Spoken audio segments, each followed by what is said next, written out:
The desert is never truly silent. Even in the deepest night, when the sun has long vanished and the heat of the day has bled back into the sand, Egypt still breathes. Wind moves gently across dunes that have not changed their shape in thousands of years. Grains of sand whisper against stone, against ruins older than memory itself. Above, the stars hang motionless, as if fixed in place by an intelligence that understands time far better than we do. This is a land where history does not feel past. It feels present, watching, waiting. To stand here is to feel small in a way that modern life rarely allows. These monuments were ancient when Rome was young. They were old when the first pages of the Bible were written. They endured empires, plagues, conquests, and collapse. And yet, they remain, silent witnesses to something humanity has never fully understood.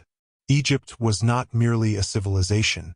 It was a repository, a carefully constructed vessel for knowledge meant to outlast kings, dynasties, and even belief systems themselves. For centuries, historians treated Egypt as the beginning of organized society. The first farmers, the first cities, the first gods carved in stone. But that explanation has always felt incomplete. Too neat, too comfortable. The scale of the pyramids, the precision of their alignment, the mathematical harmony embedded within their design. These things do not emerge suddenly from primitive beginnings. They suggest inheritance, as if Egypt itself was the recipient of something far older. The ancient Egyptians believed this openly. Their texts speak of a sacred time before the pharaohs, when gods ruled the land directly. But gods, in ancient language, does not always mean what we imagine today. Can mean teachers, guardians, those who possessed knowledge beyond ordinary human reach. Knowledge of the stars, of the earth, of consciousness itself. Knowledge that was never meant for everyone, but never meant to be lost either. So they hid it, not in vaults filled with gold, but in symbols, in proportions, in stone. The pyramids were not just tombs. They were expressions of cosmic order. Temples were not places of worship alone, but initiatory spaces designed to transform those who passed through them. Walls were covered in hieroglyphs that were never meant to be read literally, but experienced as layered meaning, sound, image, mathematics, and philosophy woven into a single language. This was knowledge designed to survive catastrophe. Floods would come, empires would fall, libraries would burn, but stone would remain. Geometry would endure. Alignment with the stars would continue long after the last priest spoke his final prayer. Egypt understood something most civilizations did not, that history is fragile but patterns are eternal. And yet, something went wrong, because despite all this effort to preserve wisdom, much of it vanished. Not destroyed entirely, but fragmented. Broken into pieces scattered across time and geography. What survived did so in echoes. Mysteries that refused to die, symbols that reappeared centuries later in places far removed from the Nile. And this is where the story becomes unsettling. Because Egypt's knowledge did not simply disappear. It moved. Long after the last hieroglyph was carved, long after the temples fell silent, a new power rose in medieval Europe, an order of warrior monks sworn to poverty, obedience, and secrecy. On the surface, they were defenders of pilgrims, soldiers of the cross. But beneath that identity lay questions that historians still struggle to answer. Why did this order grow so powerful so quickly? Why were they accused of heresies that made little sense within Christianity? And why, when they were finally destroyed, did their enemies focus so obsessively on what they believed rather than what they owned? The Knights Templar did not claim Egypt as their origin. They did not need to. Their story begins in Jerusalem, beneath one of the most sacred sites in the world, a place already layered with centuries of spiritual significance, a place where Jewish, Christian, and Islamic traditions converged, a place that, according to ancient belief, sat atop something far older than any temple built upon it. For 9 years, the first Templars remained strangely inactive. No battles, no recorded missions, no visible purpose. Instead, they stayed in one place beneath the Temple Mount in underground chambers few were allowed to enter. Chroniclers offer no clear explanation for what they were doing there. Only silence. And silence, in history, is often where the truth hides. When the Templars finally emerged, they were changed. Wealth flowed to them from across Europe. Kings trusted them with treasuries. The Church granted them privileges no other order possessed. They became bankers, architects, diplomats, and warriors all at once. Their churches displayed symbols that did not belong to standard Christian iconography. Their rituals were whispered about, feared, misunderstood. And eventually, they were destroyed with a level of violence that suggests panic rather than justice. Official history tells us this was about money and power, that a king in debt sought an excuse to eliminate his creditors, that the Church acted to protect its authority. These explanations are not wrong, but they are incomplete. They fail to explain the obsession with heresy. They fail to explain the persistence of Templar legends long after their destruction. And they fail to explain why so many of their symbols point backward in time, toward civilizations Christianity itself considered pagan. Toward Egypt. The idea that knowledge could travel across centuries is not radical. We know Greek philosophy shaped Rome. We know Islamic scholars preserved classical texts that Europe had lost. But Egypt represents something different. It represents knowledge that predates written history as we understand it. Knowledge concerned not just with society but with reality itself, how the universe is structured, how consciousness functions, how humanity fits within a cosmic order. If fragments of that knowledge survived, they would be dangerous. Dangerous to institutions built on obedience rather than understanding. Dangerous to systems that claim authority over the soul. Dangerous enough to bury, distort, and erase wherever possible. And yet, some things cannot be erased entirely. Symbols resurface. Geometry reappears in medieval cathedrals with no clear explanation. Stories persist of hidden archives, secret lineages, and teachings passed from master to initiate in silence. Again and again, Egypt's shadow stretches forward into eras that should have forgotten it. So the question is no longer whether Egypt held hidden knowledge. The ancients themselves tell us it did. The real question is far more unsettling. What if some of that knowledge survived the collapse of the ancient world? What if it passed quietly and deliberately into the hands of those who understood its value? And what if the destruction of the Knights Templar was not the end of that story, but proof that the secret was real enough to fear? Because if knowledge can survive empires, then history is not a straight line. It is a circle. And somewhere beneath the sand, beneath the churches, beneath the official story we have been told, something ancient may still be waiting to be remembered. The knock came before dawn, when Paris was still wrapped in darkness and the cold clung to stone like a living thing. Torches flickered along narrow streets, their flames bending in the wind as armored men moved with purpose, not haste. There were no shouted warnings, no formal declarations. This was not a battle. It was an extraction.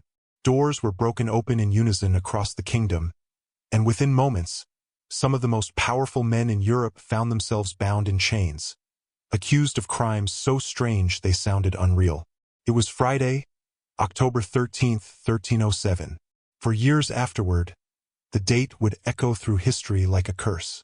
But on that morning, no one outside a small circle of royal officials knew what was happening. The Knights Templar, warriors of God, bankers of kings, guardians of sacred sites, were being erased in a single coordinated strike. Priors, commanders, humble brothers, even the Grand Master himself, Jacques de Molay, were seized without resistance. They did not fight back. They did not flee. It was as if they had been waiting. The charges came swiftly, read aloud as if reciting a script written long in advance. Heresy, idol worship, denial of Christ, obscene rituals performed in secret chambers. To the public, these accusations were shocking. To those who knew the Templars, they were baffling. This was an order that had spilled blood for Christianity, defended pilgrims, and answered directly to the Pope. If they were guilty of anything, it was loyalty taken to extremes. Yet the accusations were relentless, and more importantly, they were specific. Not crimes of violence or treason, but of belief, of secret ceremonies, of hidden objects and forbidden knowledge. Under torture, Confessions followed, not because they were true, but because pain breaks even the strongest vows. And as those confessions accumulated, a pattern emerged that modern historians often gloss over. The questions asked by the inquisitors were not random. They wanted to know about a mysterious head, worshipped in private. They asked about secret words spoken during initiation. They demanded details about rituals performed away from the eyes of the church. This was not an investigation discovering crimes. It was an interrogation searching for something already suspected. King Philip IV of France presented himself as a righteous ruler defending the faith. In reality, he was deeply in debt to the Templars, who had become the financial backbone of his kingdom. Gold alone, however, does not explain the scale or ferocity of what followed. Kings default on debts without annihilating institutions.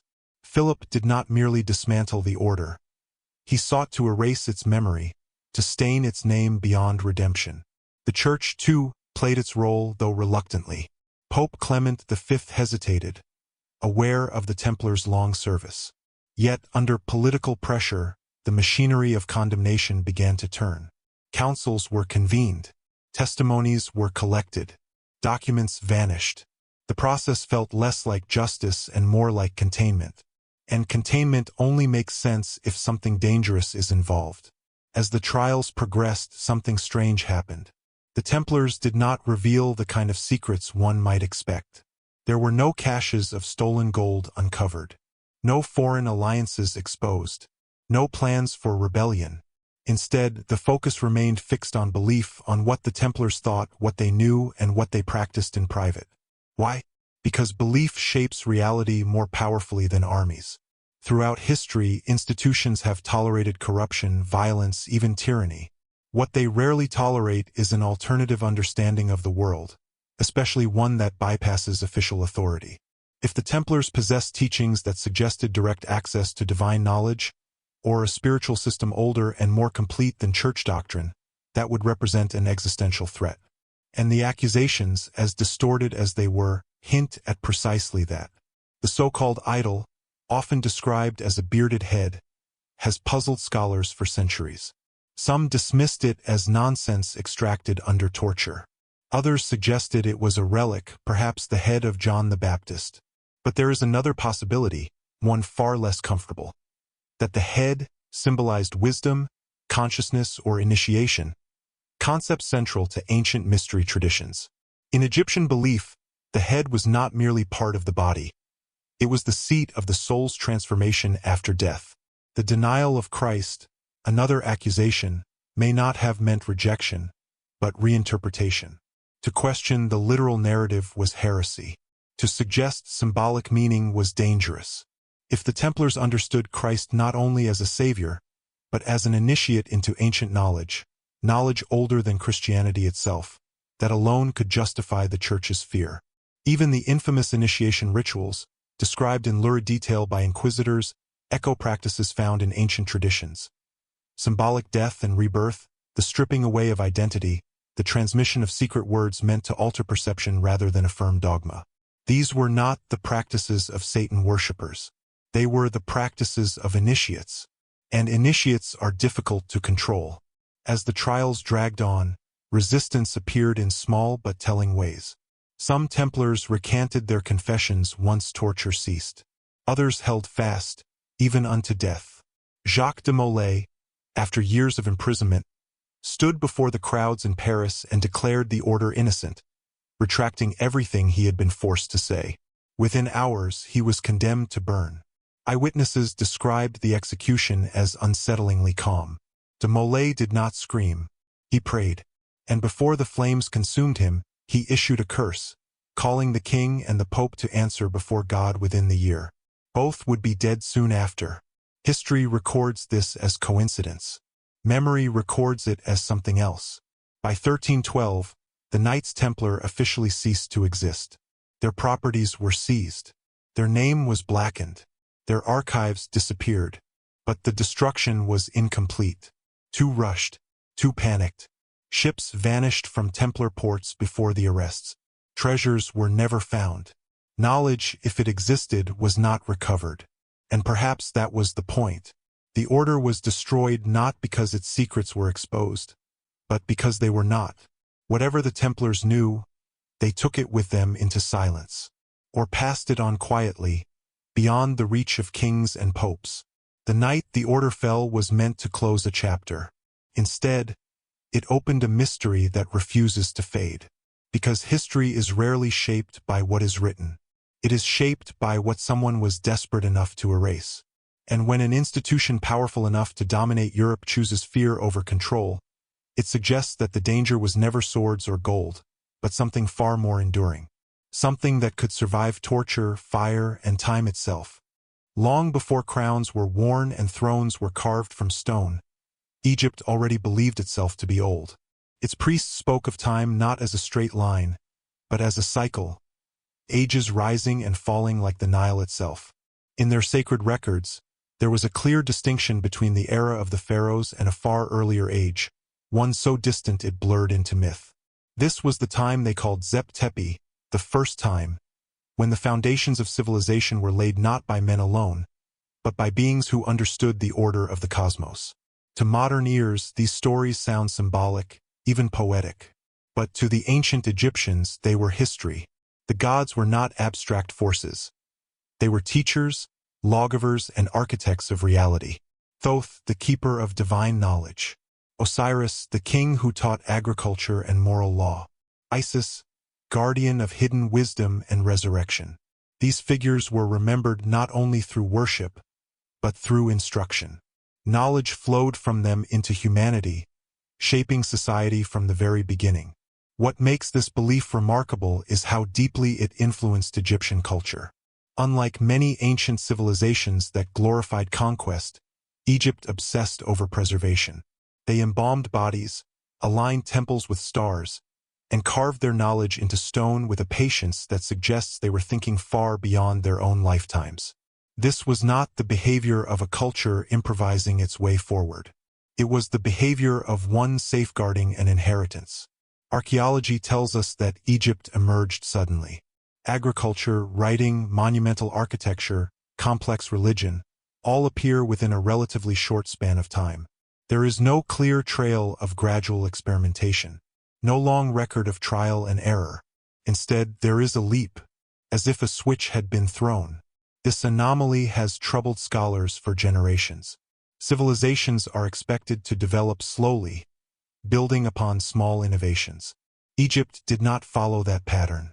From its earliest dynasties, it possessed advanced mathematics, precise astronomy, and an architectural vision unmatched for millennia.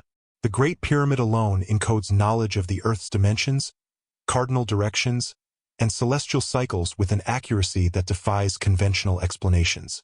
The uncomfortable implication is that Egypt did not invent all of this knowledge. It inherited it. Ancient texts hint at this openly. The Palermo Stone, one of Egypt's oldest historical records, lists rulers who reigned for impossibly long spans before the first human kings. The Turin King list does the same, speaking of divine and semi-divine rulers whose reigns stretched back tens of thousands of years. Modern historians dismiss these as myth. The Egyptians did not. To them, history did not begin with Menes, the first pharaoh. It began long before, in an age that had been lost to catastrophe. Floods, they said, had destroyed earlier civilizations. Fire had erased cities. What remained were fragments, survivors who carried knowledge forward into a new world. This idea is not unique to Egypt. Similar flood myths appear in Mesopotamia, India, the Americas, and beyond. But Egypt stands apart in one critical way. It claimed to have preserved technical knowledge from before the disaster. Not just stories, but systems. This preservation was intentional. The priesthood functioned as a closed caste, initiates bound by secrecy and discipline. Knowledge was tiered. What the public saw was ritual and myth.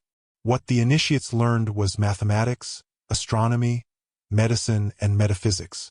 Even writing itself reflected this structure. Hieroglyphs were not a simple alphabet.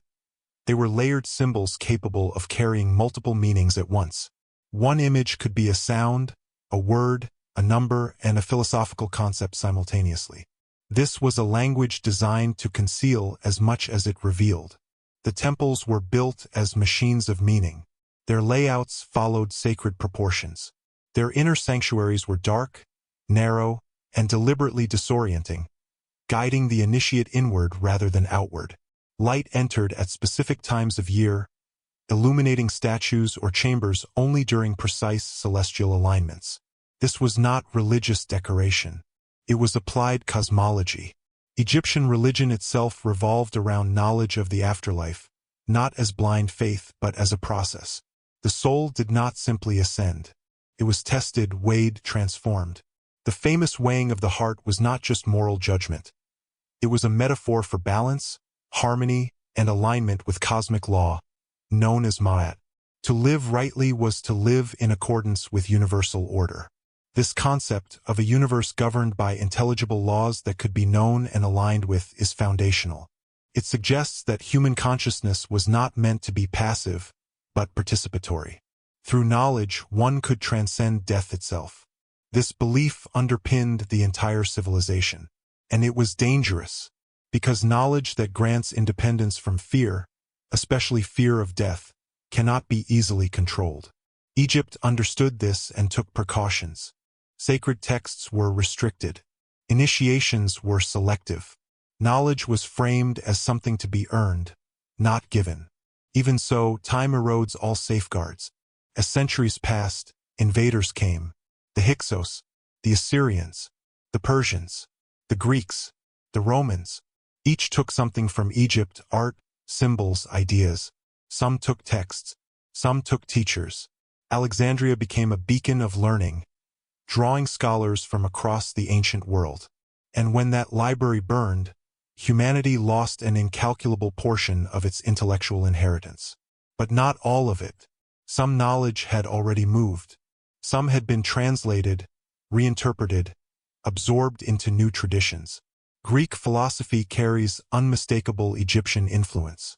Pythagoras studied there. Plato spoke of Egyptian priests who preserved wisdom older than any Greek city.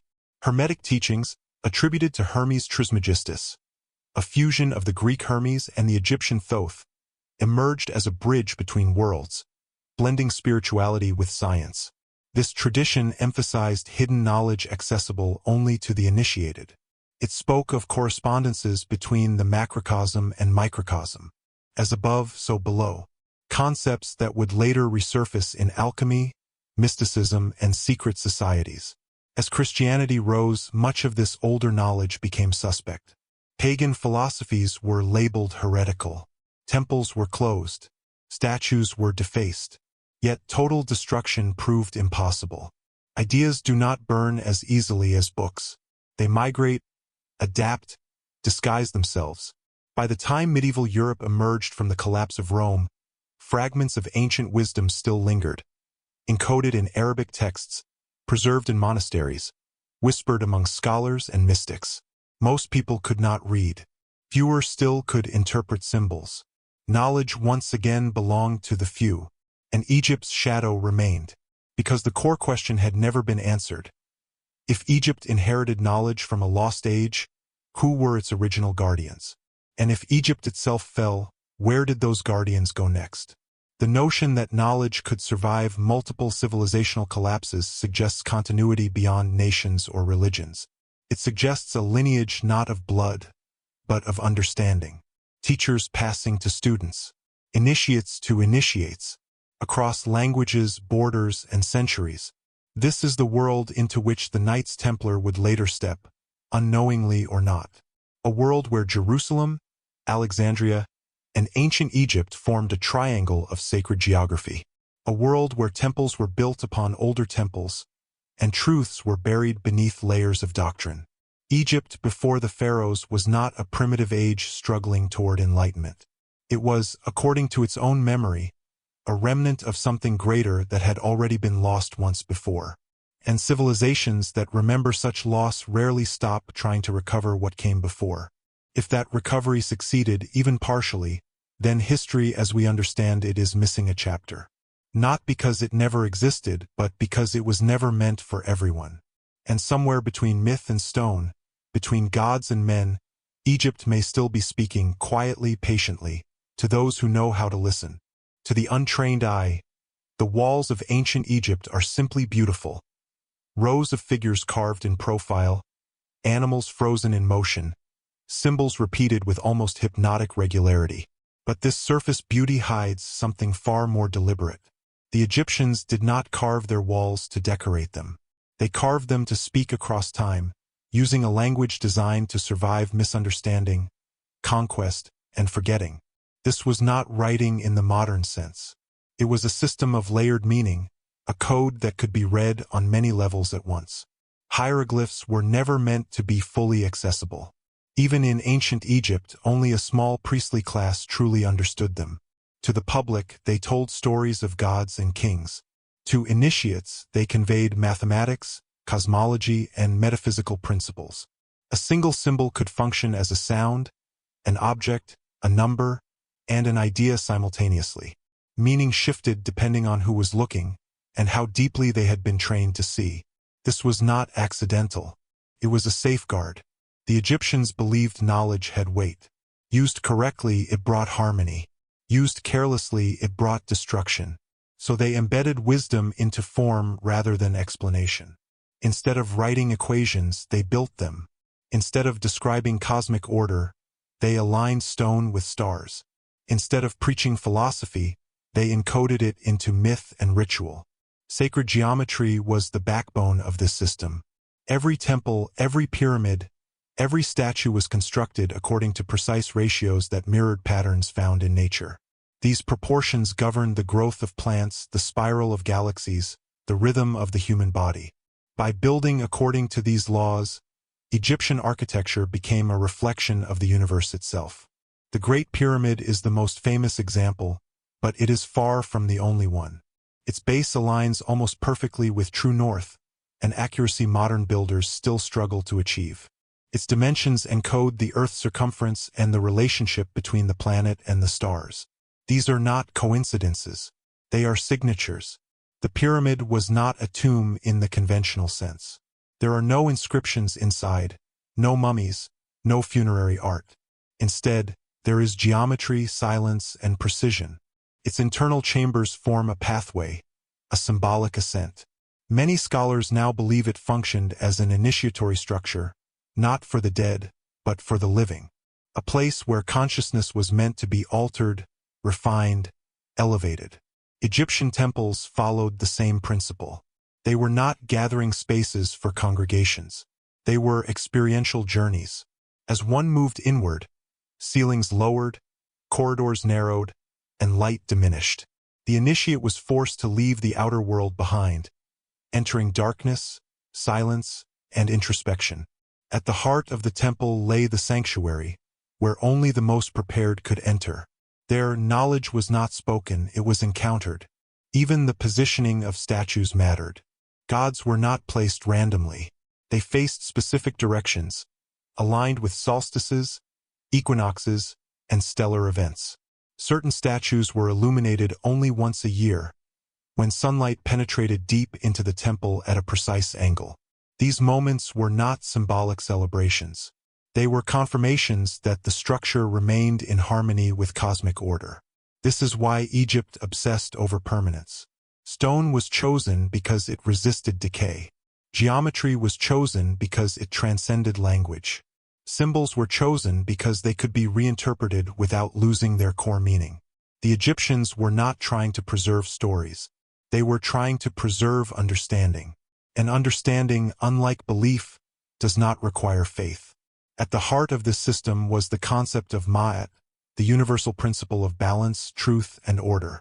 Ma'at governed everything: the movement of stars, the flooding of the Nile, the moral choices of individuals. To live in accordance with Ma'at was to live in alignment with reality itself. Knowledge was the means by which this alignment could be achieved. This is why Egyptian religion feels so different from later traditions. There is no emphasis on blind obedience. There is no demand for unquestioning belief. Instead, there is instruction, initiation, and personal responsibility. The soul must be prepared. The mind must be trained. The heart must be balanced. In death, this preparation continued. The journey through the afterlife, as described in the Book of the Dead, is not passive. The deceased must navigate gates, recite knowledge, recognize symbols. This is not mythology meant to comfort. It is a manual, a test. The famous weighing of the heart is often misunderstood as moral judgment. In truth, it represents coherence. A heart heavy with ignorance, fear, or imbalance cannot pass.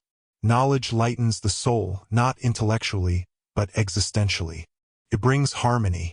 This worldview implies something radical, that consciousness can be refined, that human beings are capable of transformation through understanding, and that such transformation follows universal laws, not divine favoritism. These ideas did not disappear when Egypt fell. They were too fundamental. They seeped into other traditions, often stripped of their original context but retaining their structure. Sacred geometry reappeared in Greek temples. Initiatory rites surfaced in mystery schools across the Mediterranean. The language of light, ascent, and rebirth became central themes in later spiritual systems. But the original Egyptian synthesis, the union of science, spirituality, and architecture, was never fully replicated. Instead, fragments survived, scattered like pieces of a broken mirror. What makes this especially intriguing is how often these fragments resurface together. Geometry appears alongside secrecy. Architecture pairs with initiation. Symbols cluster around groups that value silence over proclamation. This pattern repeats across centuries. And eventually it appears again in medieval Europe. Cathedrals begin to rise that defy the technical limits of their time. Stone structures reach unprecedented heights, filled with light and proportion. Their floor plans mirror ancient ratios. Their windows transform sunlight into color, not unlike Egyptian temples designed to manipulate illumination. Their builders leave no names, only marks, symbols etched into stone, understood only by those trained to see them. The official explanation credits faith and innovation. But faith alone does not produce mathematical precision. And innovation rarely appears without precedent. Someone remembered. Someone preserved not the texts, but the principles. Not the myths, but the mathematics. Not the gods, but the grammar of the universe. And this is where Egyptian knowledge becomes truly unsettling. Because it was never bound to a single culture. It was a system designed to migrate, to be rediscovered by those capable of recognizing it. If such a system existed and Egypt is filled with its traces, then the question shifts dramatically. It is no longer about whether ancient people were intelligent. It is about whether intelligence itself can be inherited across time, not genetically but symbolically. In that case, the real legacy of Egypt is not the pyramids or the gods carved in stone. It is a method of thinking. A way of encoding truth so deeply into form that it survives the collapse of language, religion, and empire. And if that method reappears in unexpected places, it suggests continuity rather than coincidence. A quiet transmission of understanding from one age to the next, which raises an inevitable question. If the language of the gods was designed to endure, who, in later centuries, learned how to read it again? Jerusalem is a city built in layers, each one resting uneasily upon the last. Stone upon stone, belief upon belief. Few places on earth carry such a concentrated weight of meaning, and fewer still have been fought over so relentlessly. At its heart lies a single elevated platform, known today as the Temple Mount, a site revered by 3 religions, yet haunted by a history far older than any of them. According to biblical tradition, this was the location of Solomon's temple, the spiritual center of ancient Israel and the dwelling place of God on earth. But the deeper story of the temple is rarely told in full. Its design, its symbolism, and its origins point beyond Hebrew tradition alone, reaching backward toward Egypt in ways that are subtle, deliberate, and unsettling. The Bible itself hints at this connection. Solomon's temple was not an improvised structure born solely of inspiration. It was built according to precise measurements, strict proportions, and detailed instructions said to be divinely given. Every dimension mattered. Every material carried symbolic weight. Gold was layered upon stone. Light was carefully controlled. access was restricted through a series of increasingly sacred chambers. This is not unique to Israelite worship. It is a familiar pattern. The progression from outer courts to inner sanctum mirrors the layout of Egyptian temples almost exactly. In both systems, the faithful remained outside, while only initiates, priests trained in sacred knowledge, were permitted to move inward. At the center lay a space of profound restriction and power. In Egypt, this was the sanctuary of the god. In Jerusalem, it was the Holy of Holies. Within that inner chamber rested the Ark of the Covenant, an object described with reverence and fear. The Ark was not symbolic alone. It was said to emit power, to kill those who touched it improperly, to guide Israel through the wilderness. The Ark was portable yet too dangerous to approach casually. It demanded ritual purity, precise handling, and strict adherence to rules. This too has echoes. Descriptions of the Ark suggest a device as much as a relic. Constructed with layered materials, insulated with gold, topped with symbolic figures, it functioned as a focal point, something more than mere decoration. Ancient texts speak of it producing sound, light, and even destructive force.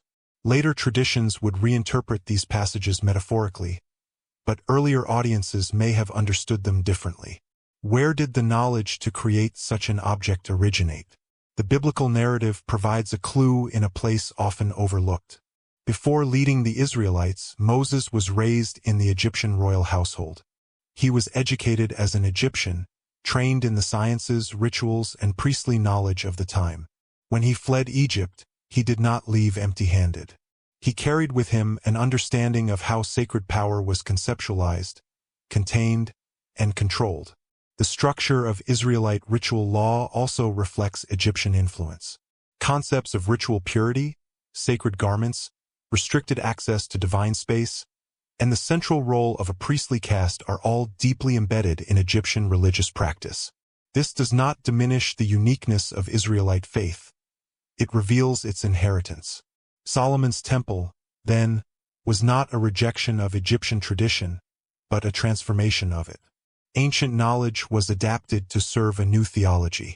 The symbols changed, but the underlying architecture of meaning remained intact.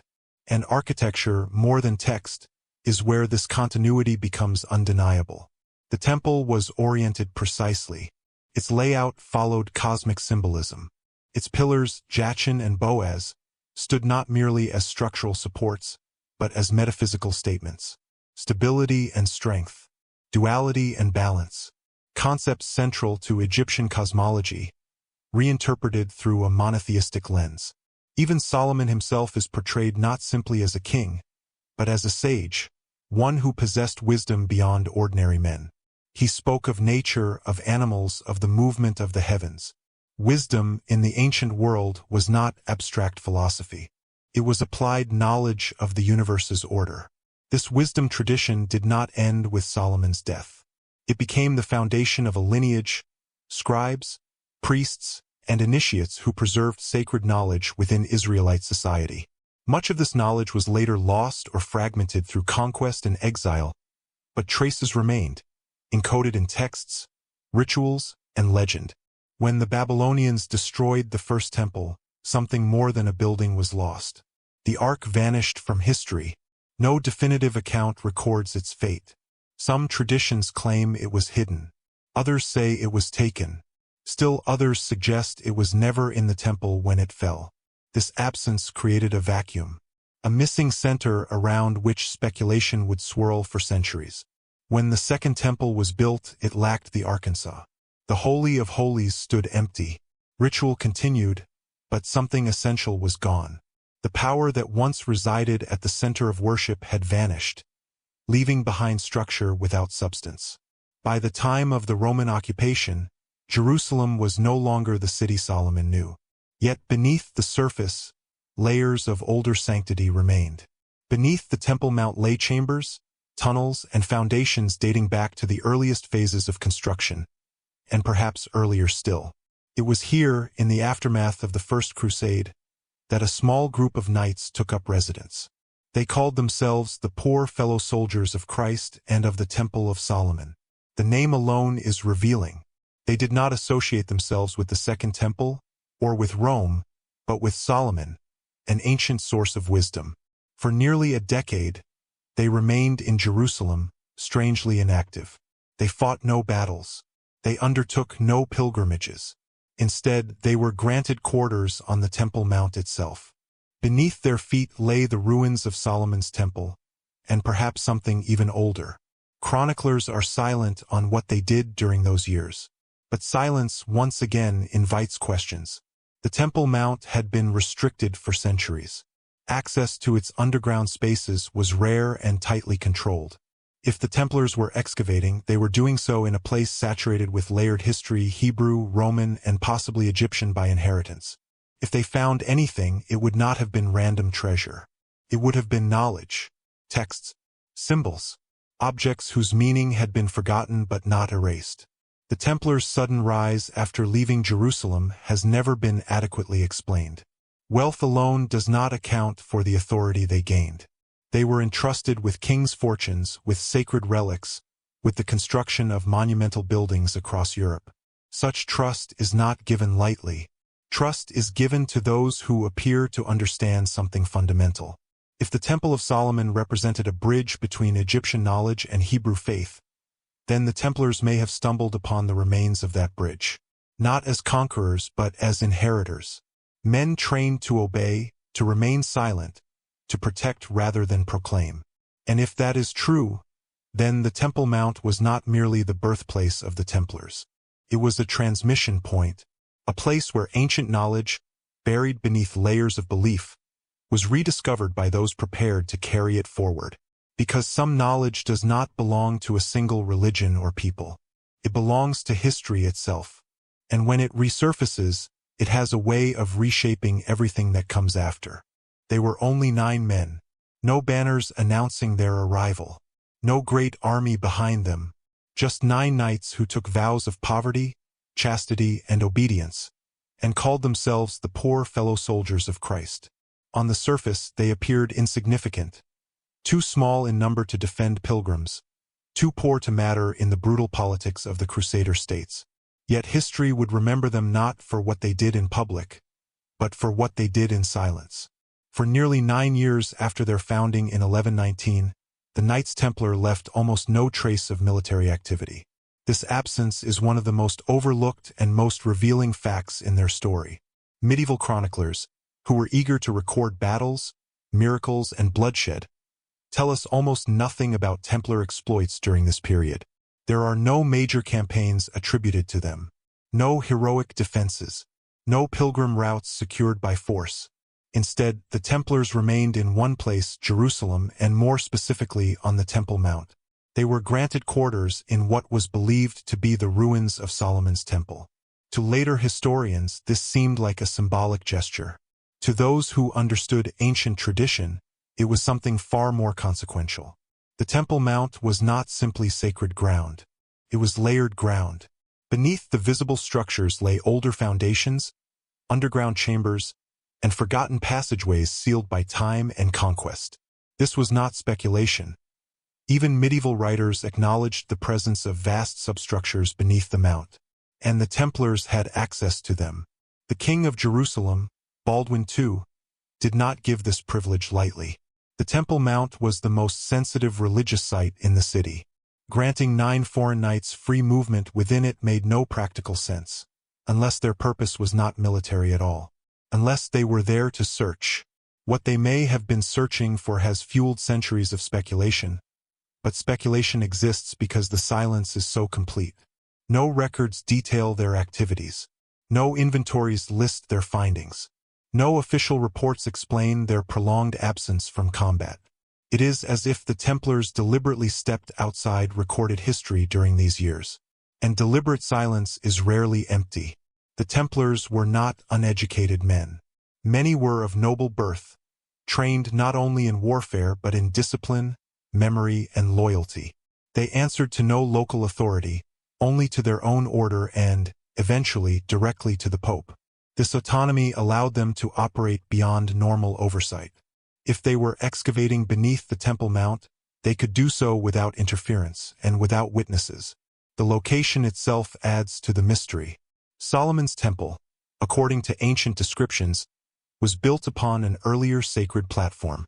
That platform, in turn, may have inherited concepts far older than Israelite tradition alone.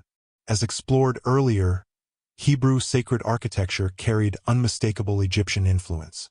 If knowledge had been embedded into the temple's design, then its ruins were not just debris. They were a library written in stone. To excavate such a site would not be like digging for gold. It would require understanding what to look for: alignment, symbols, measurements, hidden chambers placed deliberately rather than randomly. This was not work for common laborers. It was work for initiates. The timing is also critical. The early 12th century was a moment of intense cultural convergence. Islamic scholars preserved Greek and Egyptian knowledge that Europe had forgotten. Jewish mysticism was flourishing quietly. Crusaders moved between worlds, encountering ideas that challenged their assumptions. Jerusalem was not just a battlefield, it was a crossroads of civilizations. If the Templars encountered ancient texts, relics, or symbolic systems beneath the Temple Mount, they would have needed years to study and understand them. 9 years is not an arbitrary span. It is a period of instruction, of preparation, of transformation. When the Templars finally emerged from this silence, they were no longer insignificant. Support poured in from across Europe. Noble families donated land, wealth, and sons to the order. Kings entrusted them with treasuries. The Church granted them unprecedented privileges, including exemption from local laws and taxes. They answered only to the Pope, and even then, their internal practices remained opaque. Such rapid elevation demands explanation. Medieval society was rigid. Orders did not rise by chance. Trust was earned slowly through visible service. Yet the Templars bypassed this process entirely. It is as if influential figures recognized something in them, something that warranted immediate confidence. One possibility is that they returned from Jerusalem with relics of immense symbolic power. Another is that they brought back knowledge that positioned them as more than soldiers, custodians of something ancient and dangerous. The legends that follow them support this idea. Stories of hidden treasures, secret teachings, and forbidden rites did not appear centuries later. They emerged almost immediately. Whispers spread among clergy and nobles alike that the Templars practiced rituals unknown to Orthodox Christianity. These rumors were vague, but persistent. What matters is not whether every rumor was true, but why they existed at all. The Templars themselves did little to dispel them. They did not publish explanations. They did not open their ceremonies to scrutiny. Silence remained their shield. This behavior mirrors ancient priesthoods more than medieval monastic orders. In Egypt, knowledge was divided between the public and the initiated. Sacred truths were revealed gradually, symbolically, and only to those deemed ready. The Templars, intentionally or not, adopted a similar structure. Initiation rites, oaths of secrecy, internal hierarchies, knowledge guarded rather than proclaimed. Even their symbols hint at deeper meaning. The image of two knights sharing a single horse is often explained as a sign of poverty. It can also be read as duality, two aspects bound together, incomplete alone. Duality was a central concept in ancient cosmology, especially Egyptian thought, where balance between opposites defined cosmic order. As the order expanded, its architecture followed patterns that seemed strangely familiar. Templar churches were often round, echoing the Church of the Holy Sepulchre in Jerusalem, but also echoing older sacred geometries associated with cycles, eternity, and cosmic wholeness. Rectangles and circles were combined deliberately, reflecting the union of earth and heaven, matter and spirit. This was not typical Christian symbolism of the time. It was something older. Critically, the Templars did not evangelize these ideas. They did not write treatises explaining cosmic order or sacred geometry. They built. They initiated. They protected. This restraint suggests discipline, not ignorance. If they had uncovered knowledge beneath the Temple Mount, they understood its danger. Knowledge that challenges authority invites destruction. Knowledge that spreads too quickly loses coherence. The safest way to preserve it is to embed it in stone, in ritual, in symbol, just as Egypt once had. This interpretation casts their later persecution in a new light. When accusations of heresy emerged, they focused on secret practices, hidden beliefs, and forbidden symbols. The charges were confused, distorted, and often contradictory. But they all pointed toward one fear: that the Templars possessed an understanding that did not originate from church doctrine. Their enemies may not have known exactly what the Templars knew, but they knew it was something. The 9 knights who began as poor soldiers did not become powerful by accident. Their rise was the result of something acquired, not earned through warfare. Whether texts, relics, or symbolic systems, whatever they encountered beneath the Temple Mount changed them. It transformed a forgotten band of knights into one of the most influential orders in history. And perhaps that was inevitable, because Jerusalem, like Egypt before it, was not just a city. It was a repository, a place where civilizations layered their truths, their fears, and their hopes. To dig beneath it was to dig into humanity's deepest questions, about order, divinity, and the nature of reality itself. If the Templars uncovered even a fragment of that buried inheritance, then the 9 silent years were not a mystery at all. They were a gestation, a period during which something ancient passed quietly into medieval hands. And once that transfer was complete, history could never return to its previous course. When the Knights Templar finally emerged from Jerusalem and stepped onto the wider stage of Europe, their transformation was immediate and unmistakable. The poor knights who had once relied on charity for food and shelter now found doors opening before them with startling ease. Lands were donated. Fortresses were entrusted to their care. Gold flowed into their coffers from kings, nobles, and commoners alike. Within a single generation, the Templars became one of the most powerful institutions in the medieval world. This rise defies ordinary explanation. Medieval society did not reward sudden success without visible cause. Orders gained influence through decades of service, through bloodshed, through miracles claimed or victories won. Yet the Templars bypassed this long struggle. Their authority appeared fully formed, as if recognized rather than earned. Part of their appeal lay in discipline. Unlike many knightly orders, the Templars operated with almost mechanical efficiency. Their rules were strict. Their hierarchy was clear. Their obedience absolute. In a chaotic world torn by war and political intrigue, such order inspired trust. But discipline alone does not explain the scale of confidence placed in them. The real turning point came when the Templars began to function as bankers. Pilgrims traveling to the Holy Land faced constant danger. Carrying gold invited robbery and death. The Templars offered a solution that was revolutionary for its time: a secure financial network. A pilgrim could deposit funds at a Templar preceptory in Europe and withdraw the equivalent in Jerusalem using a coded document. This system required trust, accounting skill, and a network spanning borders that rarely cooperated. It also required an advanced understanding of mathematics and record-keeping. The Templars did not invent banking, but they perfected it. They standardized procedures, secured assets, and created a system so reliable that kings began to use it. Royal treasuries were placed in Templar hands. Taxes were collected and stored by the order. Loans were issued to monarchs themselves. Money became abstract, numbers on parchment rather than coins in a chest.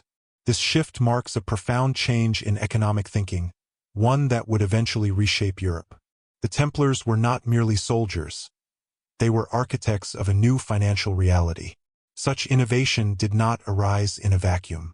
It reflects a mindset comfortable with systems, abstraction, and invisible structures. These are the same qualities found in ancient mathematical traditions.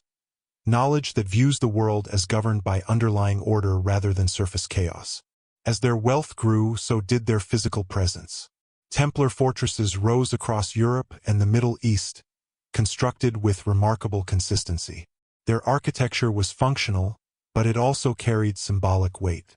Many Templar churches were circular or octagonal, shapes associated with eternity, regeneration, and cosmic balance.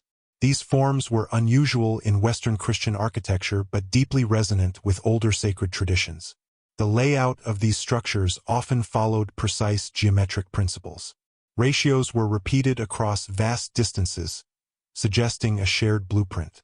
Builders left marks, symbols carved into stone that served as signatures or instructions understood only by fellow initiates. These marks are still visible today, silent reminders of a shared language. The Templars also became indispensable on the battlefield. Their discipline made them formidable. They fought as unified blocks, obeying orders without hesitation. Retreat was forbidden unless commanded. Cowardice meant expulsion. This absolute commitment earned them both admiration and fear. But even here, something deeper was at work. The Templars fought not like ordinary knights seeking glory, but like men serving a purpose larger than themselves. Their willingness to die without question suggests belief rooted not in promises of reward, but in conviction. Conviction is born of understanding. As the order expanded, it maintained a strict internal culture. Initiations were conducted in private. New members swore oaths of secrecy that extended beyond military matters. Even other churchmen were excluded from Templar ceremonies. This secrecy fueled suspicion, but it also preserved cohesion. Secrecy was not paranoia, it was protection. Knowledge that grants power attracts those who would misuse it. The Templars understood this, whether consciously or by inherited instinct. They revealed nothing unnecessary. Their public image was one of humility and service. Their inner life remained hidden. This dual existence mirrors ancient traditions once again. Public religion for the many, initiated understanding for the few. Egypt had done the same. So had the mystery schools of Greece. Knowledge survived not by openness, but by discretion. As decades passed, the Templars' influence reached a peak. They operated across Christendom, answering only to the Pope. Their wealth rivaled that of nations. Their fortresses controlled key routes. Their financial network bound Europe together in ways few realized at the time. And this is where admiration turned into unease. Kings began to realize how dependent they had become. Debts mounted. Power concentrated. The Templars were no longer just servants of the crown. They were its creditors. And unlike rival nobles, they could not be easily threatened or divided. They had no families to pressure, no lands that could be seized without consequence. More troubling still was the sense that the Templars operated by rules others did not fully understand. Their decisions were calm, methodical, and seemingly informed by calculations beyond politics. They did not act impulsively. They did not boast. They did not explain. To rulers accustomed to visible authority, this invisibility was unsettling. The Church, too, began to feel the strain. While the Templars remained loyal in word, their autonomy was undeniable. They were exempt from local bishops. They built churches without seeking permission. They answered complaints internally. This independence created friction, especially as whispers of unorthodox practices grew louder. The irony is that the very qualities that made the Templars invaluable also made them intolerable. Discipline became rigidity. Secrecy became suspicion. Wealth became threat. And knowledge, if they possessed it, became the most dangerous asset of all. By the early 14th century, the political climate had shifted. The Crusades were faltering. Europe was weary of war. Monarchs sought to consolidate power, not share it. In this environment, the Templars stood out as an anomaly, an order forged in an earlier age, operating by principles no longer welcome. What followed would be framed as justice. In truth, it was fear. Fear of an institution that had outgrown its original purpose. Fear of debts that could not be repaid. Fear of secrets that could not be controlled. The rise of the Knights Templar was meteoric, but it was not accidental. It was the product of discipline, innovation, and something deeper, an inheritance of understanding that allowed them to see systems where others saw chaos. Their fall would be just as dramatic, and just as revealing, because institutions built on force can be crushed. Institutions built on knowledge leave echoes long after they are gone. The accusations that would later destroy the Knights Templar did not emerge suddenly or randomly. They had been forming for decades, whispered quietly in corridors of power, shaped by fear more than evidence.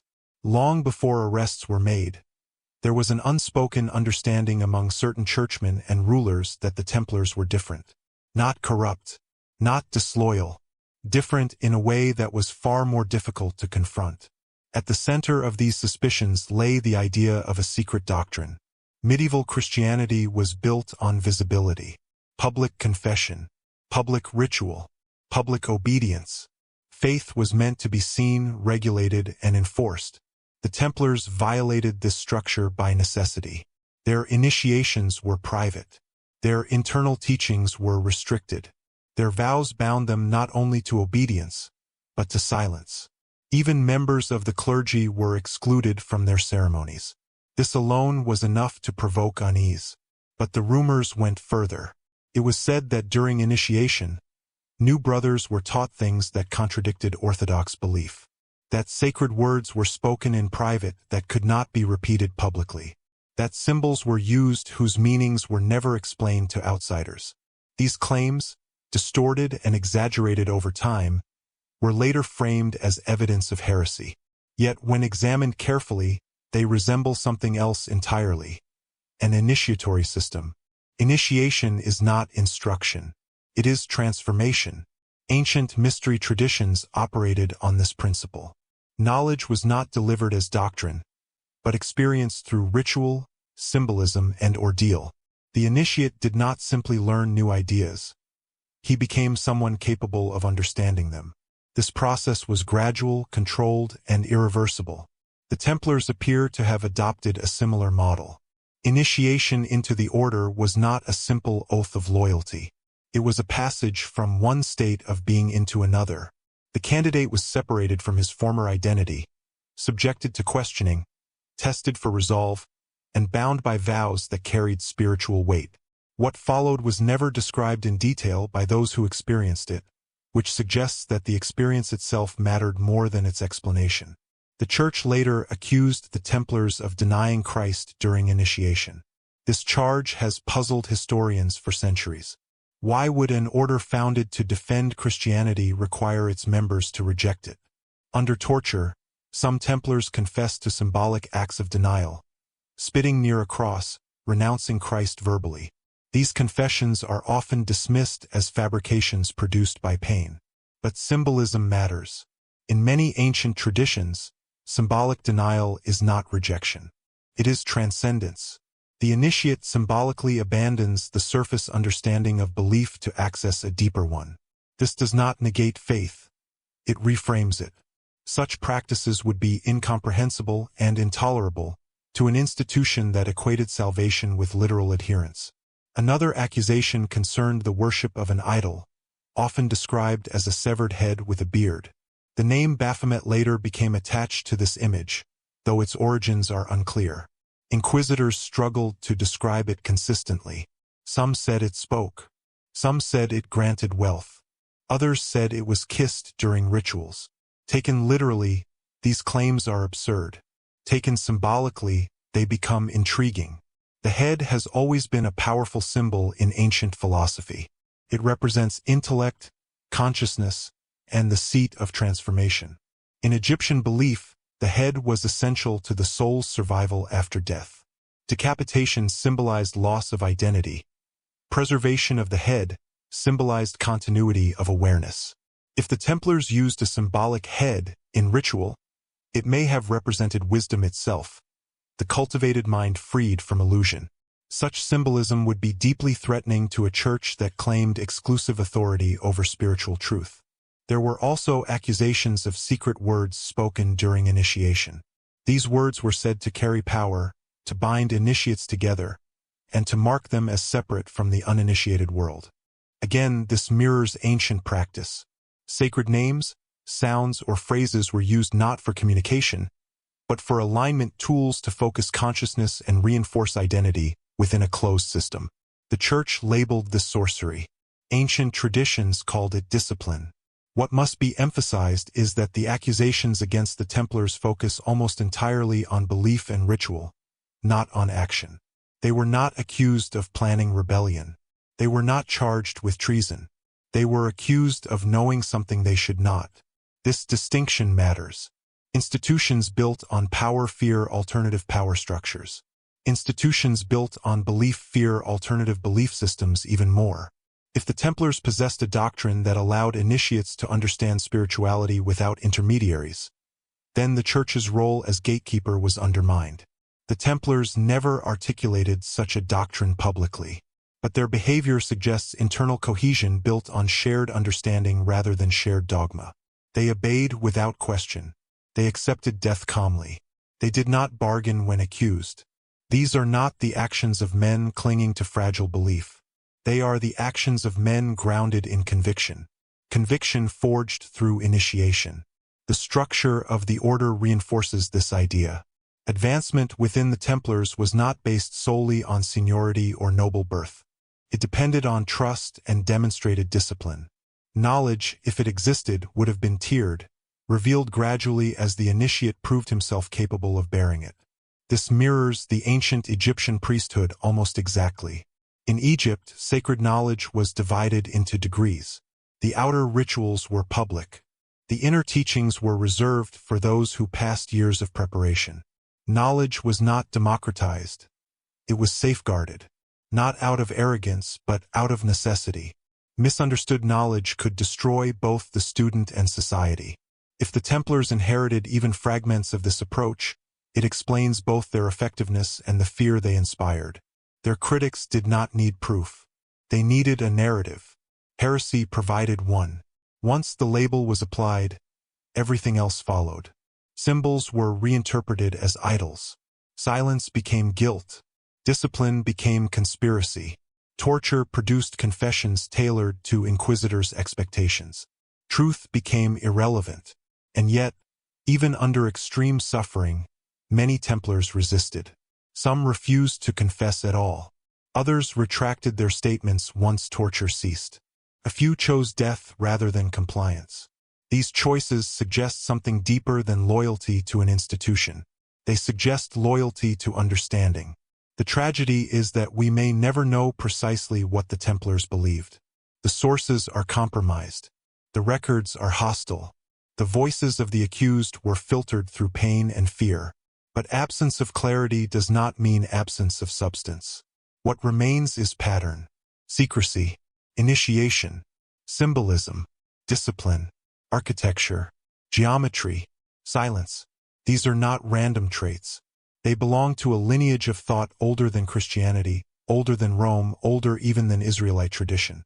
They belong to systems designed to preserve knowledge across ages hostile to its existence. The Church called this heresy because it had no other category for it. But heresy is simply belief outside control. If the Templars practiced a doctrine rooted in ancient understanding, one that emphasized direct alignment with universal order rather than obedience to authority, then their destruction was inevitable. Not because they were evil, but because they represented an alternative. An alternative way of understanding the divine. An alternative path to meaning. An alternative relationship with knowledge itself. And history has shown, again and again, that alternatives are more threatening than enemies. Because enemies can be defeated, alternatives must be erased. Among all the rumors that surrounded the Knights Templar, none proved more enduring or more unsettling than the stories of the objects they were said to possess. Gold could be seized, lands could be reclaimed, but relics, especially sacred ones, occupied a different realm altogether. They carried meaning, memory, and power that could not be easily quantified. And it was precisely these things that haunted the imaginations of the Templars' enemies. At the center of this mystery stood the Ark of the Covenant. By the time of the Crusades, the Ark had already vanished from recorded history for more than a millennium. Biblical accounts place it within Solomon's temple, hidden behind the veil of the Holy of Holies, where only the high priest could enter, and only once a year. When the Babylonians destroyed Jerusalem in the 6th century BCE, the Ark disappears from the narrative. No conquest records mention it. No spoils lists include it. It simply vanishes, leaving behind speculation that has never settled. For medieval minds, the Ark was not a metaphor. It was a real object described in terrifying detail. It was said to emit divine fire, strike down the unworthy, and act as a conduit between heaven and earth. To possess it was to possess the favor or the wrath of God himself. If any group in medieval Europe had the opportunity to search for it, it was the Templars. Their years beneath the Temple Mount placed them in the most plausible location to uncover remnants of Solomon's Temple. Later Islamic and Jewish traditions both acknowledged the existence of sealed chambers and hidden vaults beneath the mount. If the Ark had been concealed rather than removed, those underground spaces would be the place. No record confirms that the Templars found the Arkansas, but no record denies it either. And the absence of denial is significant. The idea that the Templars discovered the Ark may sound extraordinary, but it aligns with their sudden transformation. Possession of such a relic would not only grant symbolic authority, it would reshape how the order saw itself. Guardianship of an object believed to contain divine power would demand secrecy, discipline, and unwavering loyalty. It would also explain why they became so deeply entwined with sacred architecture, ritual, and protection rather than conquest. Yet the Ark is only one part of the story. During the trials, inquisitors repeatedly questioned Templars about a mysterious head. Descriptions varied wildly. Some called it a severed human head. Others said it was made of metal or wood. Some claimed it had two faces. Others insisted it could speak or grant wealth. The confusion suggests that inquisitors themselves did not understand what they were asking about. The name later attached to this object, Baphomet, adds another layer of distortion. The term may derive from a corrupted form of Muhammad, used by medieval Christians to describe Islamic belief, or it may have deeper roots in Greek or Semitic languages, associated with wisdom and initiation. What matters is not the name, but the obsession. Why did interrogators fixate on a head?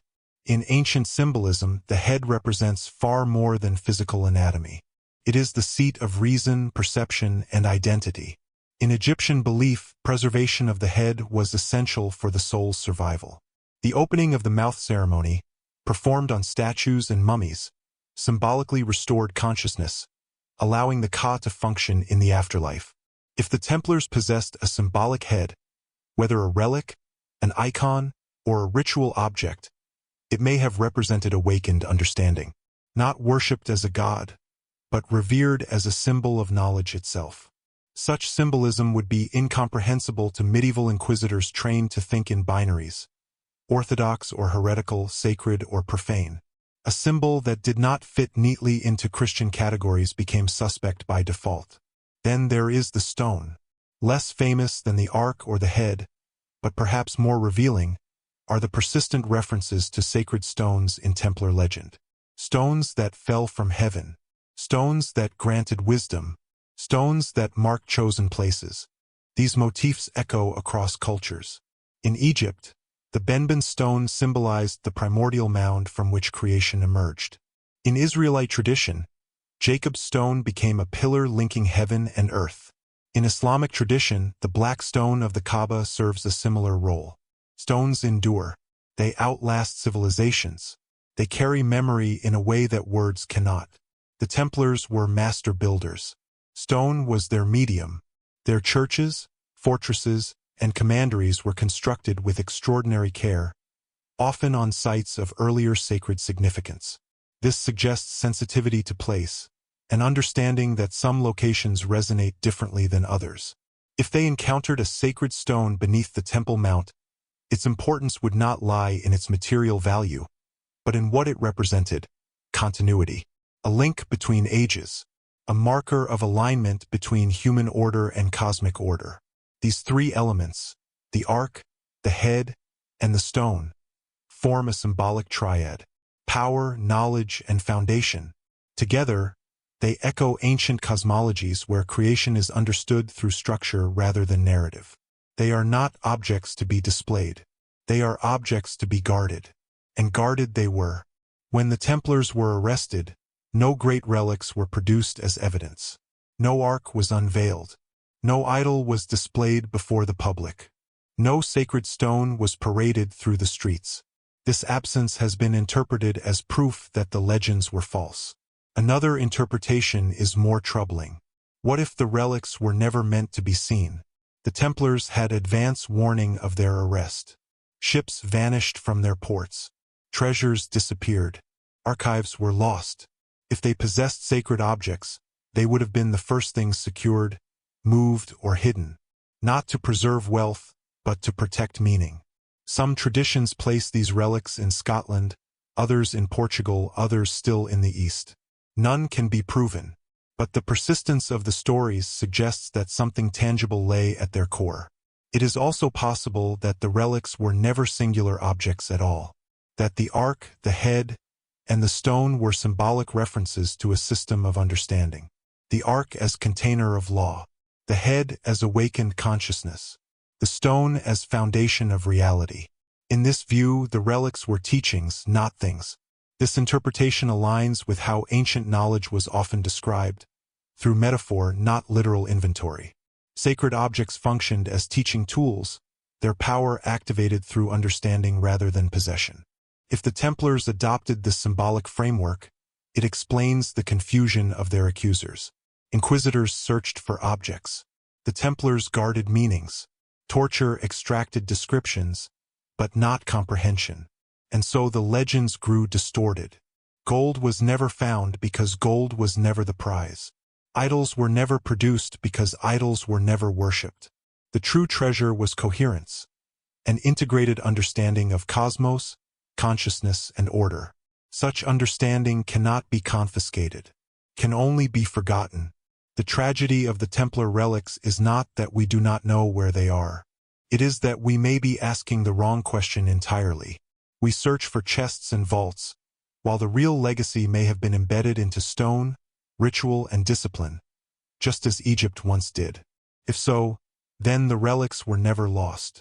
They were transformed, and somewhere in the quiet geometry of cathedrals, in the alignment of ancient stones, and in the recurring symbols that appear across centuries, the echoes of those guarded secrets may still remain, waiting not to be found, but to be recognized.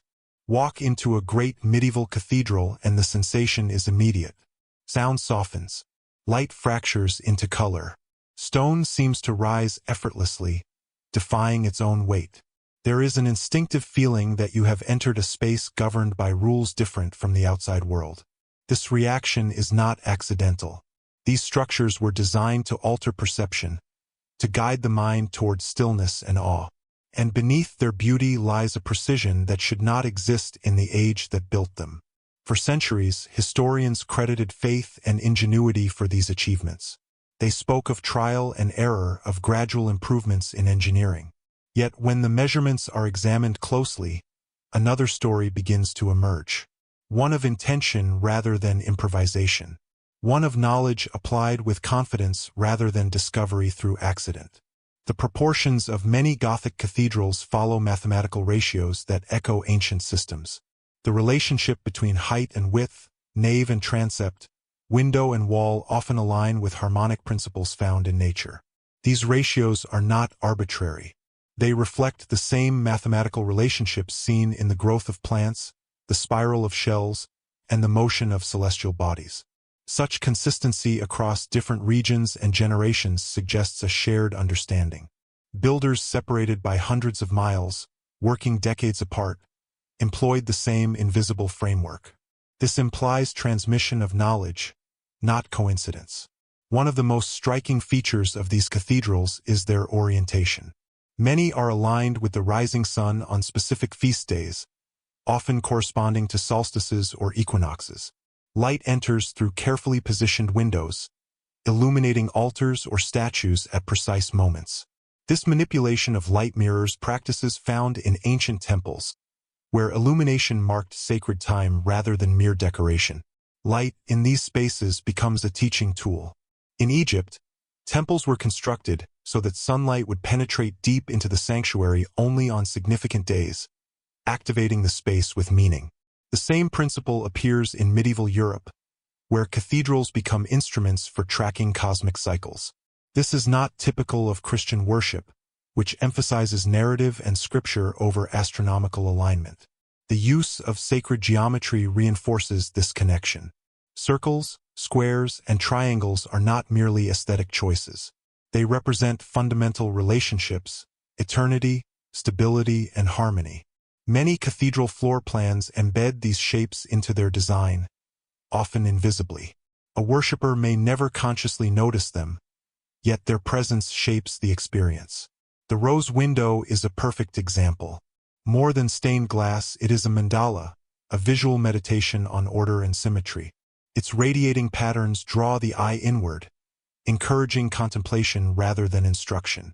This concept aligns closely with ancient symbolic art designed to focus consciousness. What is perhaps most puzzling is how this knowledge was implemented. Medieval builders lacked modern instruments. They worked without standardized measurements, relying instead on geometry drawn directly onto stone. Their tools were simple, yet their results were precise. This suggests mastery of principle rather than reliance on technology. The question arises, where did this mastery come from? The official narrative credits the guild system. Master masons passed down techniques through apprenticeship. But this explanation falls short. Techniques explain how to cut stone, not why certain proportions recur across unrelated sites. Skill explains execution. It does not explain philosophy. Philosophy must be taught. The masons left marks on their stones, symbols that functioned as signatures or instructions. These marks form a language of their own, shared across regions. Many resemble symbols found in ancient traditions, including those associated with alchemy and geometry. They are not random doodles. They are elements of a shared symbolic vocabulary. Templar influence appears repeatedly in the locations and design of these structures. In many cases, cathedrals were built on land once owned or protected by the order. Templar churches themselves often exhibit circular or octagonal designs, deviating from standard basilica layouts. These shapes reflect cosmic symbolism rather than theological narrative. The octagon, in particular, is significant. It represents transition between square and circle, earth and heaven. In ancient traditions, it symbolized rebirth and regeneration. Its appearance in medieval sacred architecture suggests awareness of its deeper meaning. Critics argue that these interpretations read too much into architectural choice. But when patterns repeat across centuries and continents, interpretation becomes analysis. Another anomaly lies in scale. Gothic cathedrals reach heights previously thought impossible. Their soaring vaults distribute weight through flying buttresses, allowing walls to open into vast windows. This innovation appears suddenly, without clear evolutionary stages. Builders moved from heavy Romanesque forms to ethereal Gothic structures with astonishing speed. Such leaps suggest access to conceptual understanding rather than incremental experimentation. Someone knew these forms would work. This knowledge did not originate within Christianity itself. Early Christian architecture favored simplicity and humility. The elaborate geometrical symbolism of Gothic cathedrals reflects a synthesis of influences, including classical, Islamic, and possibly far older traditions. Islamic architecture, which preserved and developed ancient mathematical knowledge, shows similar geometric sophistication. During the Crusades, European knights encountered this world directly. The exchange of ideas was inevitable, but the deepest parallels point further back. Egyptian architecture embodies the same principles: orientation, proportion, symbolism, and initiation through space. The pyramid, like the cathedral, is an experience rather than a statement. It guides movement, controls light, and encodes meaning into form, teaches without words. If the Templars encountered Egyptian-derived knowledge in Jerusalem, they would have been uniquely positioned to transmit it to Europe. Not openly, but through patronage, protection, and influence. By supporting builders who understood these principles, they could embed ancient knowledge into Christian structures without challenging doctrine directly. Stone does not argue. It endures. This may explain why no written treatises survive explaining these designs. Writing attracts scrutiny. Buildings do not. Knowledge embedded in architecture is invisible to those who do not know how to look. The result is a landscape filled with silent teachers. Cathedrals that speak through proportion rather than proclamation. Spaces that alter consciousness without declaring intent. To the medieval worshipper, the experience was spiritual. To the initiate, it may have been instructional. And this dual function is precisely what makes the geometry unsettling. It suggests that beneath official theology lay another layer of meaning, one that connected humanity to cosmic order rather than institutional authority. The Church tolerated this because it did not understand it fully. Kings ignored it because it did not threaten them directly. Only when patterns emerged, when symbols, secrecy, and alternative structures of understanding converged, did suspicion arise. Geometry that should not exist is not dangerous because it is complex. It is dangerous because it reveals that knowledge can survive without permission, that it can move silently from age to age, encoded in stone, waiting for those capable of recognizing it. And if such geometry exists in medieval cathedrals, then it did not originate there. It was inherited from somewhere older. When the pyramids rise out of the Egyptian desert, they do so with a confidence that feels almost unnatural. Their angles are exact. Their bases are level to a degree modern engineers still struggle to replicate. They sit not randomly, but in deliberate relationship to one another, to the land, and to the sky.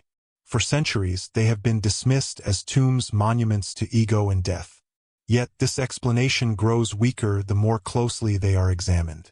The Great Pyramid contains no hieroglyphs, no mummified king, no funerary inscriptions. Instead, it contains corridors, chambers, shafts, and voids whose purpose remains debated. What is certain is that nothing inside it is decorative. Every passage is functional, every angle precise, every measurement deliberate. This was not built for display. It was built to work. Egyptian architects understood stone as more than material. They understood it as a medium capable of storing alignment. The pyramid's base is aligned to true north with astonishing accuracy, far surpassing what could be achieved through casual observation. Its proportions encode relationships between the earth and the heavens, reflecting cycles of time and movement. This is architecture as mathematics made permanent. The pyramid's internal structure reinforces this interpretation. The ascending passage, the grand gallery, the king's chamber all form a progression upward. The movement is constrained, focused, and directional. This is not the layout of a burial site. It is the layout of a process. In ancient Egyptian belief, the soul did not simply depart at death. It underwent transformation. The pyramid, in this context, may have served as a symbolic engine, a structure designed to assist or represent that transformation. Not for the masses, but for the initiated few. What makes this even more striking is how these principles reappear thousands of years later in medieval Europe. At first glance, a Gothic cathedral and a pyramid share little. One rises in steps from desert sand. The other stretches skyward through arches and glass. One is solid and closed. The other is light-filled and open. And yet, beneath these differences lies a shared blueprint. Both are oriented with cosmic precision. Both encode sacred geometry into their design. Both guide movement through space as a form of instruction. Both use light sparingly, directing it rather than flooding it. And both were constructed not merely as places to be, but as experiences to undergo. In the pyramid, light enters only indirectly, through narrow shafts aligned with stars. In the cathedral, light pours through stained glass, fragmented into color. In both cases, light is controlled, symbolic, and transformative. It is not illumination alone. It is meaning. The dimensions of many cathedrals mirror harmonic ratios found in ancient structures. Measurements repeat across different sites, suggesting adherence to a shared system. These ratios are not explained in surviving texts. They were not taught publicly. They were practiced. This silent transmission is critical. Knowledge embedded in form is resilient. It cannot be censored without destroying the structure itself. It survives conquest, reinterpretation, and neglect. The pyramid lost its priests, but not its geometry. The cathedral lost its builders, but not its proportions. Templar involvement provides a plausible bridge between these worlds. The order emerged from Jerusalem, a city where Egyptian, Hebrew, Greek, and Islamic traditions converged. If the Templars encountered ancient architectural principles there, Whether directly from ruins, texts, or teachers, they would have recognized their value. Recognition does not require full comprehension. It requires sensitivity to pattern.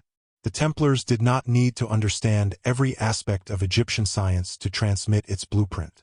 They needed only to preserve the principles and support those capable of applying them. Master builders, often operating anonymously, could take these principles and translate them into stone appropriate to Christian contexts. This translation explains both continuity and difference. The outward form changed to suit theology. The inner structure remained consistent with ancient order. Consider the emphasis on ascent. Pyramids draw the eye upward through their form. Cathedrals do the same, pulling attention toward the vaults. This verticality is not about height alone. It is about orientation, reminding the observer of their place between earth and sky. Consider also the progression of space. In both pyramid and cathedral, access is restricted. Not everyone may enter every chamber. Movement inward or upward requires permission, preparation, and understanding. This reflects initiatory logic, not congregational design. The builders of cathedrals understood something that modern observers often miss. That space teaches. It shapes thought and emotion without instruction. A long nave creates anticipation. A narrow passage induces focus. A sudden expansion produces awe. These effects are predictable, reproducible, and deliberate. Egyptian architects mastered this long before Europe rediscovered it. The similarity extends even to the role of sound. The Great Pyramid exhibits acoustic properties that amplify specific frequencies. Chanting within certain chambers produces resonance that can be physically felt. Some cathedrals display similar effects, where sound carries and transforms within the space. This suggests awareness of vibration as an experiential tool. Vibration, geometry, light, these are not theological concepts. They are universal ones.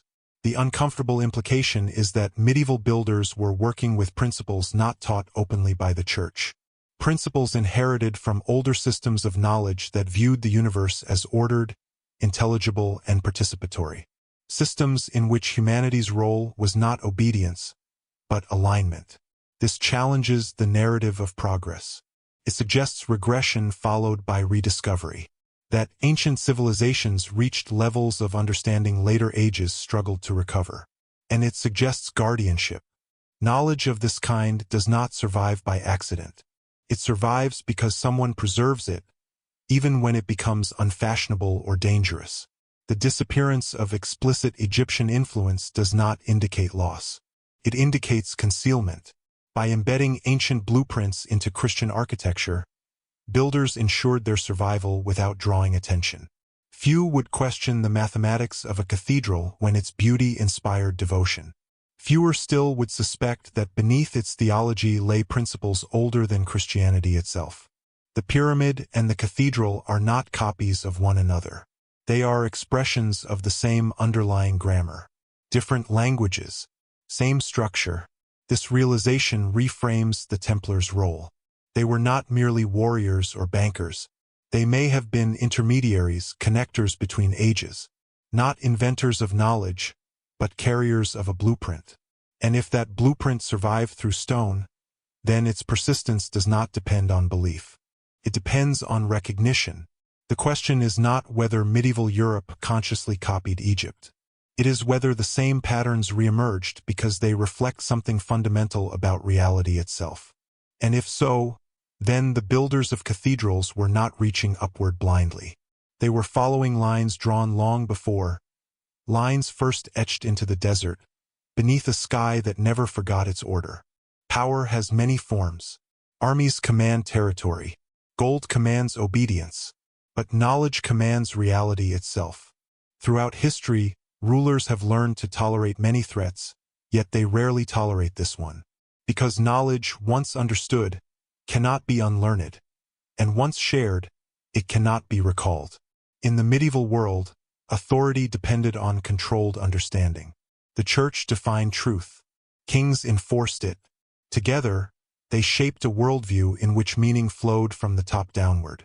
God to pope, pope to king to subject. This hierarchy worked only as long as no alternative structure of understanding existed. The Knights Templar disrupted this balance. They did not preach. They did not challenge doctrine openly. They did something far more dangerous. They demonstrated competence without explanation. They operated systems, financial, architectural, military, that worked with unnerving efficiency. They inspired loyalty that did not depend on reward. They remained calm in the face of accusation and death. Such behavior suggests grounding in something deeper than faith alone. If the Templars possessed knowledge, whether technical, symbolic, or philosophical, that knowledge would not have needed to be revolutionary to be threatening. It only needed to be independent. Knowledge that does not require permission undermines all authority built on exclusivity. This is why knowledge has always been treated as a weapon. Ancient civilizations understood this. In Egypt, sacred knowledge was restricted to priesthoods precisely because it shaped perception. Those who understood the cosmos differently would act differently. They would not be ruled easily by fear or superstition. The medieval church inherited this fear, even if it rejected the ancient methods that inspired it. Scripture was controlled. Literacy was rare. Interpretation was centralized. This ensured unity, but at the cost of dependence. The Templars existed outside this structure. They answered directly to the Pope, bypassing local bishops and kings. They maintained their own courts, their own rules, their own discipline. This autonomy was granted initially because it served a purpose: defending the Holy Land. Over time, however, that purpose faded.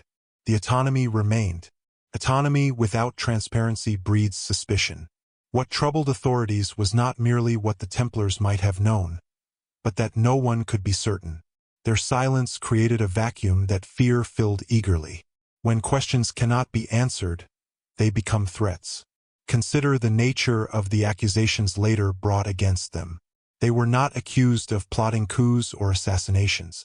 They were accused of belief crimes, of secret rites, of forbidden teachings. These are the charges leveled against those who possess alternative understanding. The focus on initiation rituals is particularly telling. Initiation implies transformation. It suggests that a person can become something different through experience rather than obedience. This idea alone threatens institutions that rely on static identity and fixed roles. If a knight could be transformed into something beyond his station, beyond fear, beyond dependence, then the social order itself was at risk. The financial power of the Templars compounded this fear. Money is trust made visible. When kings entrusted their treasuries to the order, they acknowledged its reliability. When they borrowed from it, they acknowledged its superiority. Debt creates vulnerability, and vulnerability breeds resentment. Yet money alone does not explain the ferocity of the purge. Many wealthy institutions existed. Few were destroyed so completely. What distinguished the Templars was the sense that their power was rooted in something intangible, something not fully understood, something that could not be seized or taxed. Knowledge functions this way. It operates beneath the surface, shaping outcomes without revealing its source. The Templars' architectural legacy illustrates this perfectly. Cathedrals and fortresses rose across Europe, embodying principles of geometry and proportion that subtly influenced how people experienced space. These buildings taught without teaching. They shaped emotion and perception silently. A king can command loyalty. He cannot command understanding. This distinction explains why authorities moved against the Templars when they did. The early 14th century was a time of consolidation. Kings sought to centralize power. The Church sought to reaffirm control amid internal divisions. Independent systems, especially those rooted in secrecy, had become liabilities. Knowledge that spreads slowly but persistently is more dangerous than rebellion. Rebellion can be crushed. Understanding endures. By labeling the Templars heretics, authorities framed the conflict in moral terms. Heresy justified extraordinary measures, turned uncertainty into certainty, transformed fear into righteousness. Yet beneath this narrative lay a simpler truth. The Templars represented a model of power not dependent on divine intermediaries or hereditary right. Their authority derived from discipline, structure, and possibly inherited understanding. This was unacceptable. The destruction of the order was therefore not just political. It was epistemological. It was an attempt to erase a way of knowing. Burning men at the stake sends a message. Confiscating property does not. The message was clear. Knowledge outside sanctioned channels would not be tolerated. And yet, such attempts rarely succeed completely. Knowledge adapts. It hides. It fragments. It survives in symbols, in practices, in structures that appear harmless on the surface. The more violently it is suppressed, the more creatively it persists. This pattern repeats throughout history. The destruction of the Library of Alexandria did not erase Greek science. Scattered it. The suppression of pagan traditions did not end them. It transformed them into folklore, mysticism, and esoteric philosophy. The Templars' destruction followed this same pattern. If they possessed knowledge, it did not vanish with them. It moved into other orders, into guilds, into architecture, into quiet lineages that valued discretion over survival. This is why the story of the Templars refuses to die. It is not fueled by romance or conspiracy alone. It persists because it touches on a fundamental tension: the struggle between control and understanding. Institutions fear knowledge not because it is false, but because it is effective. A person who understands structure sees through illusion. A person who understands systems anticipates outcomes. A person who understands order does not panic easily. Such individuals are difficult to manipulate. This is why ancient wisdom traditions emphasized inner alignment over external obedience, and why those traditions were repeatedly suppressed. If the Templars inherited even a fragment of that worldview, then their fate was sealed long before the first arrest. Their very existence posed a question the medieval world was not prepared to answer. What if truth is not granted but recognized? What if authority does not create order but merely enforces it? And what if the greatest weapon in history has never been the sword, but the understanding of how the world actually works? These are dangerous questions. They always have been. The morning of October 13, 1307, unfolded with ruthless precision. Orders sealed in advance were opened simultaneously across France, ensuring that no warning could travel faster than the king's will.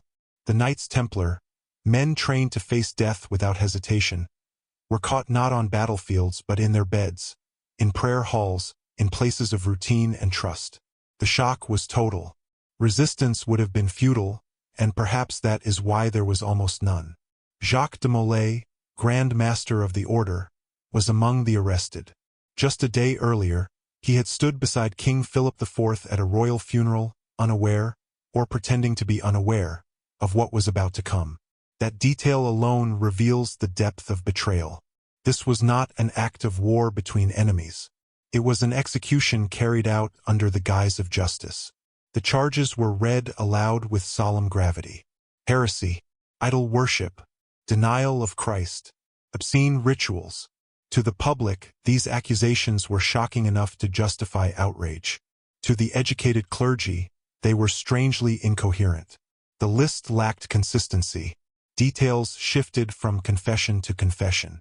Yet the volume of accusations created an illusion of truth. Torture did the rest. Templars were stretched on racks, burned, starved, and beaten until words spilled out that satisfied their interrogators. Pain does not produce truth. It produces compliance. And compliance was all that was needed. Each confession reinforced the next, building a case that appeared overwhelming from the outside. What stands out is how narrowly the interrogations focused. Inquisitors were less interested in military actions or financial dealings than in beliefs, symbols, and rituals. They pressed again and again for descriptions of secret practices. They asked about initiation ceremonies, about forbidden words, about objects venerated in private. This was not a fishing expedition. It was targeted. King Philip framed the arrests as an act of righteous purification. In reality, his motivations were layered. He was deeply indebted to the Templars. He resented their independence.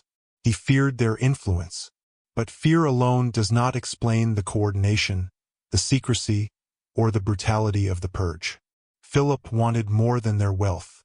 He wanted their legitimacy destroyed. The Church, caught between conscience and pressure, faltered.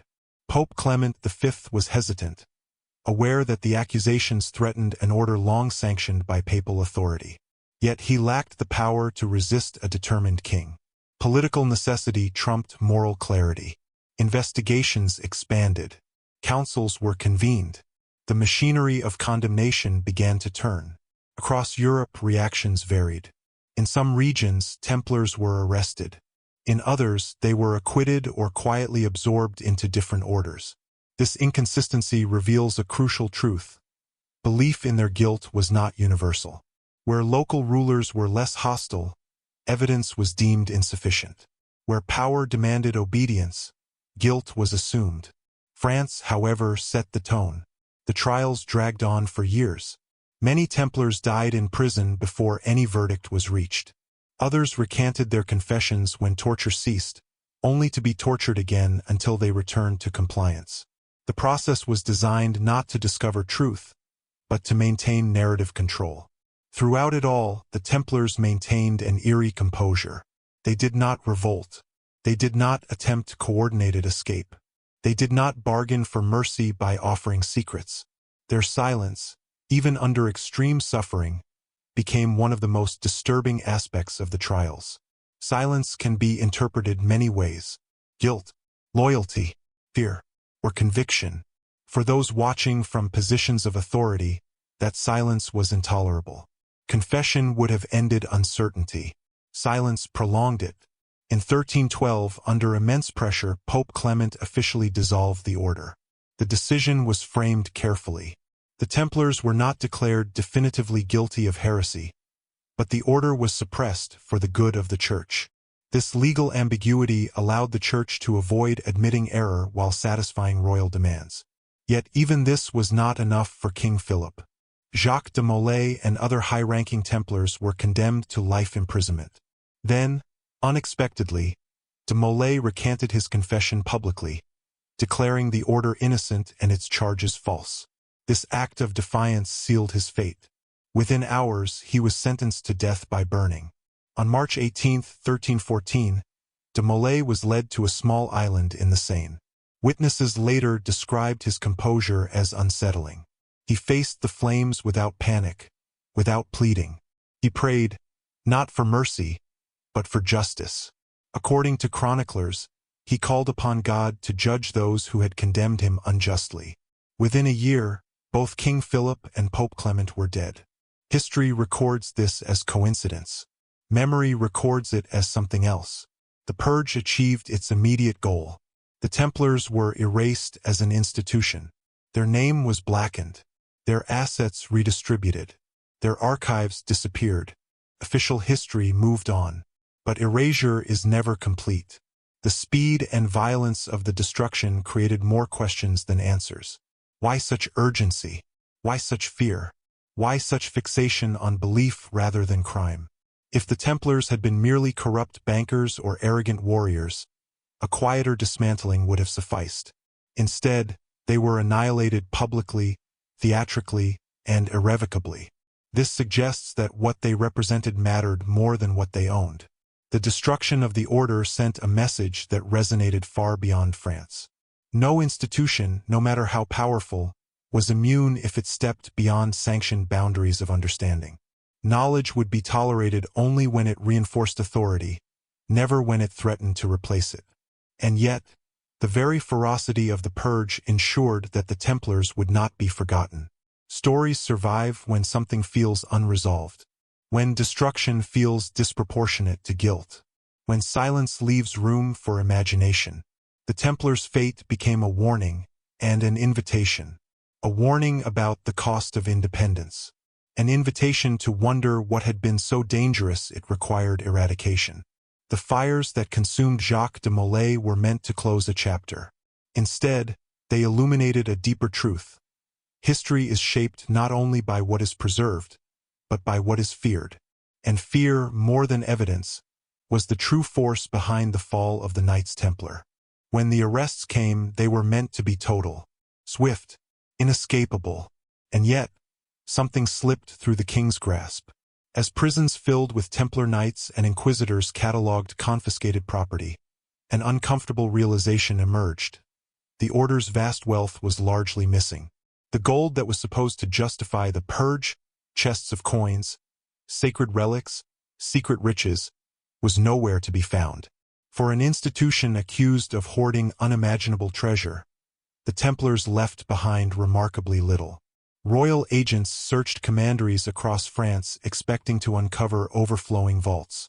Instead, they found modest stores, enough for daily operation but not the legendary fortune whispered about for decades. The discrepancy was too large to ignore. Either the stories of Templar wealth were wildly exaggerated, or the treasure had been moved, deliberately, efficiently, and in advance. Evidence points strongly to the latter. In the days leading up to the arrests, several Templar ports reported unusual activity.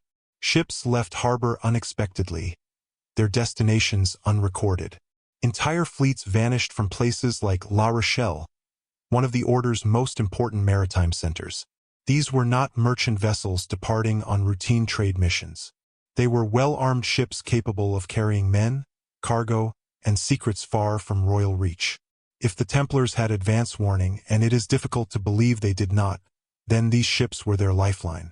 What they carried has been debated for centuries. Gold, documents, relics, or knowledge encoded into physical form. Each theory reveals something different about what people believe the Templars truly valued. But perhaps the most important insight lies not in what was taken, but in how. The Templars did not flee en masse. There was no visible uprising, no mass escape of knights across borders. Most allowed themselves to be arrested. This suggests a division of roles. Some stayed behind, prepared to face destruction. Others were tasked with preservation, sacrifice, and survival working together. If the Order had learned anything from ancient traditions, it was that knowledge survives through continuity, not confrontation. You do not save a lineage by resisting openly. You save it by dispersing quietly. Scotland quickly became a focal point of speculation. At the time of the arrests, Scotland was in open conflict with England and had been excommunicated by the Church. Papal authority held little weight there. According to later tradition, fleeing Templars found refuge among the Scots, integrating into local society under new names and roles. Rosslyn Chapel, built generations later, became a magnet for these stories. Its carvings are unlike anything else in medieval Europe. Strange plant motifs, geometric patterns, and symbolic figures fill its walls. Some appear to depict New World corn, centuries before Columbus. Others echo ancient sacred geometry. Whether these interpretations are literal or symbolic, the chapel feels like a repository rather than a church. Portugal offers another plausible destination. There, the Templars were not destroyed but rebranded. The Order of Christ emerged almost immediately after the Templars' dissolution, inheriting their lands, symbols, and much of their personnel. This was not coincidence. It was continuity under a different name. Portugal would later become a maritime powerhouse, leading the age of exploration. Its navigators possessed advanced knowledge of navigation, astronomy, and shipbuilding. Prince Henry the Navigator, a member of the Order of Christ, sponsored voyages that reshaped the world. Knowledge moved, power followed.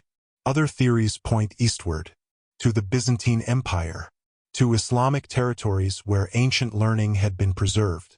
Jerusalem itself was not the only crossroads. Knowledge had many escape routes. Yet the most intriguing possibility is that the treasure was never meant to be gathered in one place again. Centralized treasure invites seizure. Distributed knowledge does not. If the Templars' true wealth lay in understanding of systems, of geometry, of finance, of initiation, then dispersal was the safest strategy. Documents could be memorized. Symbols could be embedded into architecture. Practices could be absorbed into other organizations quietly. The disappearance of their archives is especially telling. Very few internal Templar documents survive. For an order so meticulous in administration, this absence is striking. Either the records were destroyed, or they were removed deliberately. Destruction erases memory. Removal preserves it. What little remains comes from hostile sources, trial records, accusations, second-hand accounts. The Templars' own voice is almost entirely absent. Silence again becomes the dominant theme, and silence breeds legend. Stories of hidden Templar treasure began circulating almost immediately after the trials.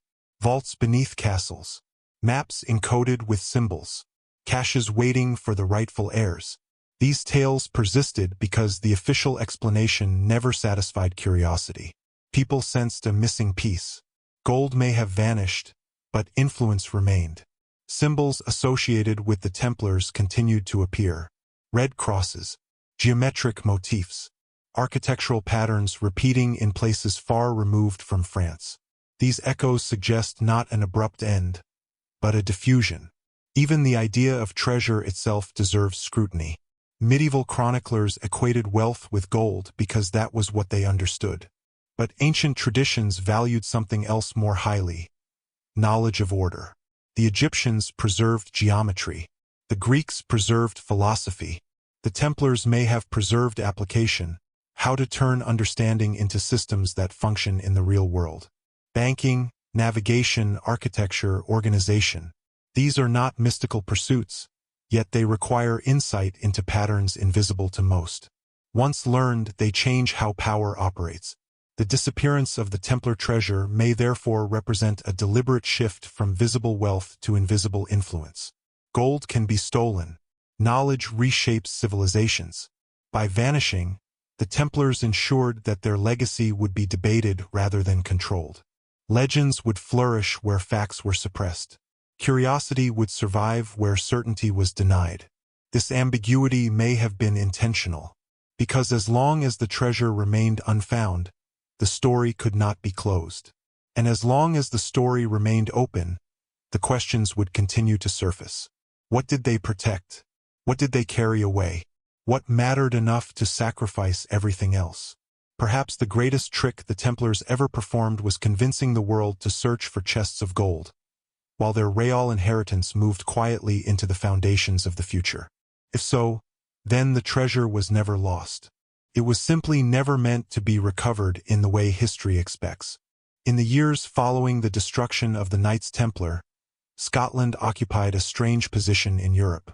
It stood at the edge of the known world, politically unstable, spiritually defiant, and largely beyond the reach of papal authority. At the time of the Templars' fall, Scotland was excommunicated due to its ongoing conflict with England. This meant that papal orders carried little weight there. For men fleeing a church-sanctioned purge, there could be no safer refuge. Unlike France, Scotland did not move aggressively against the Templars. Records of mass arrests are absent. In fact, some accounts suggest that Templars continued to live openly, protected by local lords who saw them not as heretics, but as experienced warriors and administrators. These men did not arrive as fugitives begging for mercy. They arrived as assets. Scottish tradition holds that Templar knights fought alongside Robert the Bruce at the Battle of Bannockburn in 1314, the same year Jacques de Molay was executed. Whether literal or symbolic, the story carries meaning. Bannockburn was not merely a military victory. It was a declaration of independence against overwhelming authority. The idea that former Templars would align themselves with such a cause feels less like coincidence and more like continuity. But Scotland's importance to the Templar story extends beyond battlefields. Decades later, a chapel was constructed near Edinburgh that would become one of the most enigmatic structures in Europe. Rosslyn Chapel does not resemble other churches of its time. Its stonework is dense, intricate, and overwhelming. Every surface is carved. Symbols cluster in chaotic harmony. Plants, faces, geometric patterns, biblical scenes intertwined with motifs that seem to belong to no single tradition. What makes Rosslyn Chapel extraordinary is not beauty alone, but density of meaning. Unlike typical medieval churches that focus on narrative scenes from Scripture, Rosslyn overwhelms the viewer with symbolism. Many carvings appear decorative at first glance, yet repetition reveals intent. Geometric forms recur with precision. Columns follow specific proportional rules. The entire structure feels encoded. One pillar in particular, often called the apprentice pillar, stands out. Its spiral design mirrors patterns found in nature, DNA-like helices, plant growth, cosmic spirals. Such forms are not common in medieval European art. They are ancient. Some carvings resemble maize, a crop unknown in Europe until centuries later. Others appear to reference musical harmonics, with stone cubes arranged in patterns that modern researchers have translated into sound. Whether these interpretations are literal or symbolic, they point to a fascination with hidden order. Rosslyn Chapel does not explain itself. It assumes knowledge. This is what makes it feel less like a parish church and more like a repository. A place where meaning was stored rather than preached. A place built for those who knew how to look. The Sinclair family, who commissioned the chapel, had close ties to Scotland's elite and long-standing connections to continental Europe. They were patrons of builders, scholars, and possibly former Templars. Their willingness to invest enormous resources into a structure so unconventional suggests intent beyond devotion. If the Templars had dispersed into Scotland, Rosslyn Chapel may represent a crystallization of their legacy. Not a continuation of the order itself, but of its method. Stone was safer than parchment. Symbol was safer than text. Scotland's landscape reinforces this impression. Ancient standing stones, circles, and sacred sites. The countryside, many predating Christianity by millennia.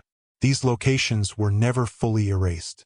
Churches were often built beside them rather than atop them, acknowledging rather than destroying the past. This coexistence created fertile ground for synthesis.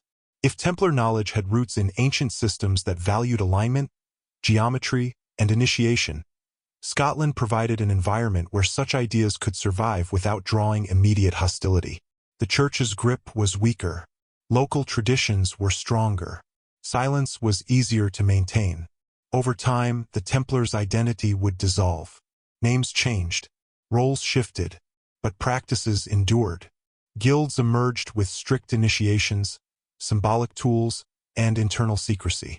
Stone masons, in particular, developed a shared language of marks and symbols that crossed borders. These were not merely professional identifiers. They were carriers of meaning. Speculative masonry would later emerge from these traditions, claiming symbolic descent from Solomon's Temple and ancient wisdom. Whether this lineage is historical or allegorical matters less than the fact that the symbolism persisted. Scotland became a seedbed, not for open rebellion but for quiet survival. The idea of sanctuary is central here. Sanctuary does not mean safety from danger alone. It means space to remember, space to adapt, space to transmit. The Templars did not need to preserve their name. Names attract attention. They needed to preserve principles. Principles can hide indefinitely. Scotland's marginal position allowed it to function as a cultural buffer zone, far enough from Rome to avoid scrutiny, close enough to Europe to influence it. From this edge, ideas could flow without being traced easily. And they did. Centuries later, Scottish Enlightenment thinkers would emphasize reason, order, and natural law. Architecture would once again reflect geometric harmony. Secret societies would flourish quietly. The emphasis would shift from revelation to understanding. These developments are not proof of direct Templar survival. They are evidence of continuity in approach. Knowledge that survives persecution rarely does so intact. It fragments. It embeds itself into culture. It waits. Rosslyn Chapel stands as a physical reminder of this process. It does not declare allegiance to the Knights Templar. It does something more effective. It preserves a way of seeing. Every carved symbol asks a question rather than giving an answer. Every pattern invites recognition rather than belief. It is a place designed not to instruct the many, but to resonate with the few. And perhaps that was the ultimate sanctuary the Templars sought. Not a fortress, not a hidden vault, but a landscape and culture capable of holding silence. If so, then Scotland was not the end of the Templar story. It was the pause that allowed it to continue. Because history does not always move forward loudly. Sometimes it survives by stepping aside, letting centuries pass, and trusting that those who are meant to find the pattern will eventually learn how to see it again. As the physical traces of the Knights Templar faded, a different idea began to take shape, one far more elusive than hidden treasure or lost relics. It was the idea that what truly survived was not an order, not an institution, but a lineage. Not necessarily of blood alone, but of guardianship. A chain of responsibility passed quietly from one generation to the next, protected not by castles or armies, but by discretion. The bloodline theory does not claim that the Templars continued openly as knights. It suggests something subtler, that certain families, entrusted with knowledge, symbols, or responsibilities, carried fragments of the Templar legacy forward under new identities. This theory emerged not from medieval records, but from patterns that became visible only centuries later, patterns of inheritance, symbolism, and influence that resisted easy explanation. Medieval Europe was not an age of social mobility. Power and privilege were inherited. Families guarded their secrets as fiercely as their lands. If the Templars needed to preserve something dangerous, knowledge that could not be institutionalized again, placing it within trusted bloodlines would have been a rational strategy. Blood endures where organizations fail. This idea finds echoes in much older traditions. In ancient Egypt, priesthoods often passed knowledge through families. Sacred roles were hereditary, not democratic. The preservation of cosmic understanding required continuity, and continuity required trust built over generations. The Hebrews did something similar. Lineages mattered. Knowledge of law, ritual, and identity flowed through ancestry. Even kingship itself was framed as divine inheritance.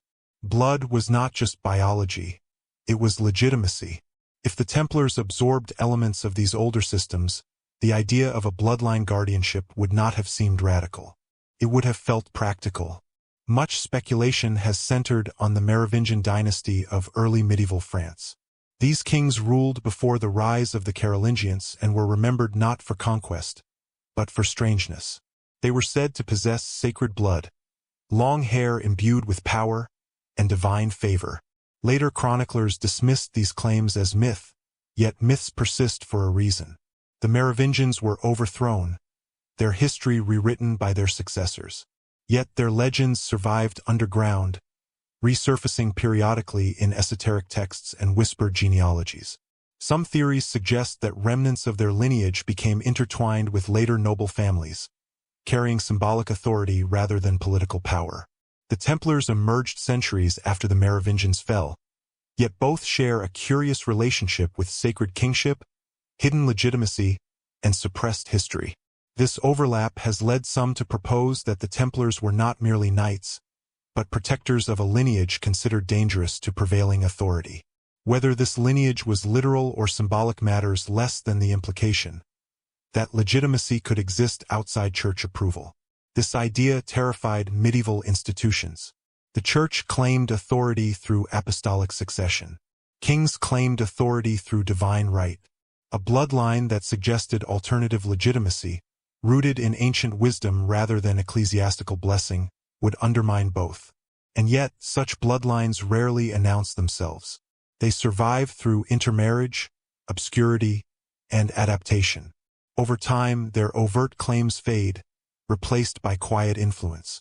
Symbols often provide the strongest clues. Certain heraldic emblems recur across families and centuries, carrying meanings that are never explained publicly.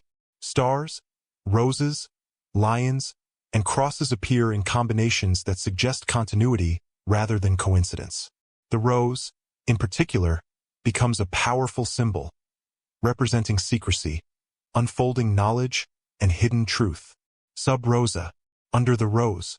This symbolism later appears prominently in Rosicrucian traditions, which emphasize hidden wisdom transmitted through allegory and lineage. Whether Rosicrucians were direct inheritors of Templar knowledge is debatable. What is undeniable is that the method persisted. Secrecy, symbol, continuity. Bloodline theories often attract skepticism because they are difficult to prove. Records are incomplete. Names change. Documentation disappears. But absence of proof is not proof of absence, especially in an era where deliberate erasure was common. What strengthens the theory is not a single genealogy, but convergence. Certain families repeatedly appear as patrons of builders, scholars, and secretive organizations. They support projects that emphasize geometry, symbolism, and order rather than overt power. They thrive across political upheavals that destroy others. They adapt. Adaptation is a hallmark of survival. If the Templars entrusted elements of their legacy to such families, it would explain how their influence persisted without attracting direct attack. No single family would hold the entire inheritance. Knowledge would be distributed, fragmented, and contextual. This mirrors how ancient knowledge was preserved elsewhere. Egyptian wisdom survived Greek conquest not by resisting, but by being absorbed. Greek philosophy survived Roman dominance by being taught quietly. Knowledge survives best when it becomes indispensable but invisible. Bloodlines provide this invisibility. They do not need to proclaim descent. They only need to remember. The idea of bloodline guardianship also reframes the Templars' apparent willingness to die without resistance. If they believed continuity was already secured elsewhere, martyrdom became strategic rather than tragic. Sacrifice ensured erasure of the order, not of its purpose. This interpretation casts their silence in a new light. They were not protecting themselves. They were protecting the future. Over time, bloodlines forget consciously what they preserve structurally. Symbols become traditions. Traditions become habits. Habits shape culture. Culture influences institutions. This is how knowledge moves without being recognized as knowledge. Centuries later, secret societies would emerge claiming descent from ancient wisdom. Some emphasized bloodline. Others emphasized initiation. Both approaches reflect the same concern: how to transmit understanding without provoking destruction. Modern historians often reject bloodline theories because they challenge linear narratives of progress and power. They suggest that history is not solely shaped by visible events, but by invisible stewardship. And that idea is uncomfortable, because it implies that what matters most may never appear in textbooks. That decisions shaping civilization may originate not from thrones or pulpits, but from dining tables, marriages, and quiet agreements. The bloodline theory does not demand belief. It invites reflection. If knowledge was considered dangerous enough to destroy an entire order, then it was dangerous enough to protect by any means necessary. And blood, unlike parchment, cannot be burned easily. Whether literal or symbolic, the idea of lineage reframes the Templar legacy. It suggests that the order was not meant to last forever. It was meant to transfer something.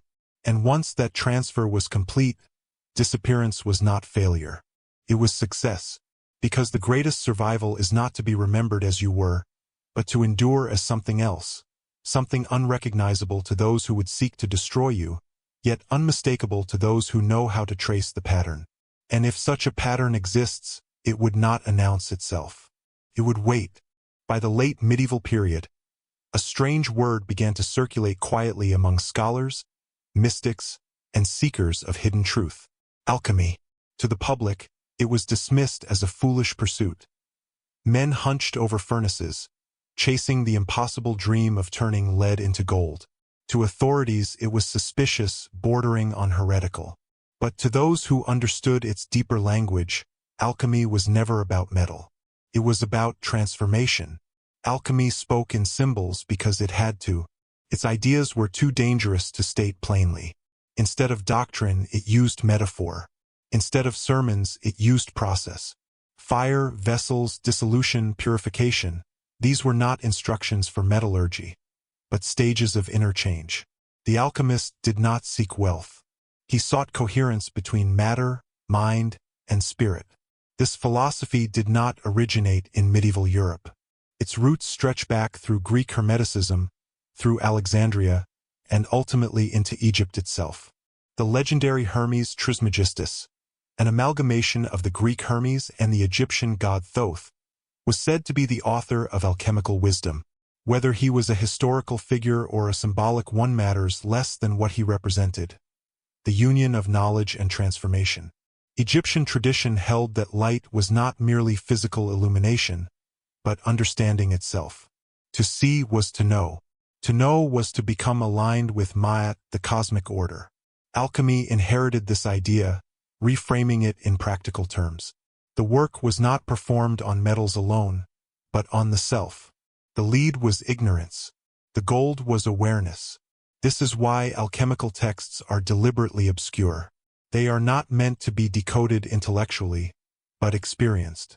Symbols change meaning depending on the stage of the reader's understanding. The same passage can appear nonsensical to one person and revelatory to another. This was not elitism. It was protection. If everyone understood alchemy, it would lose its power. Misapplied understanding can destroy rather than liberate.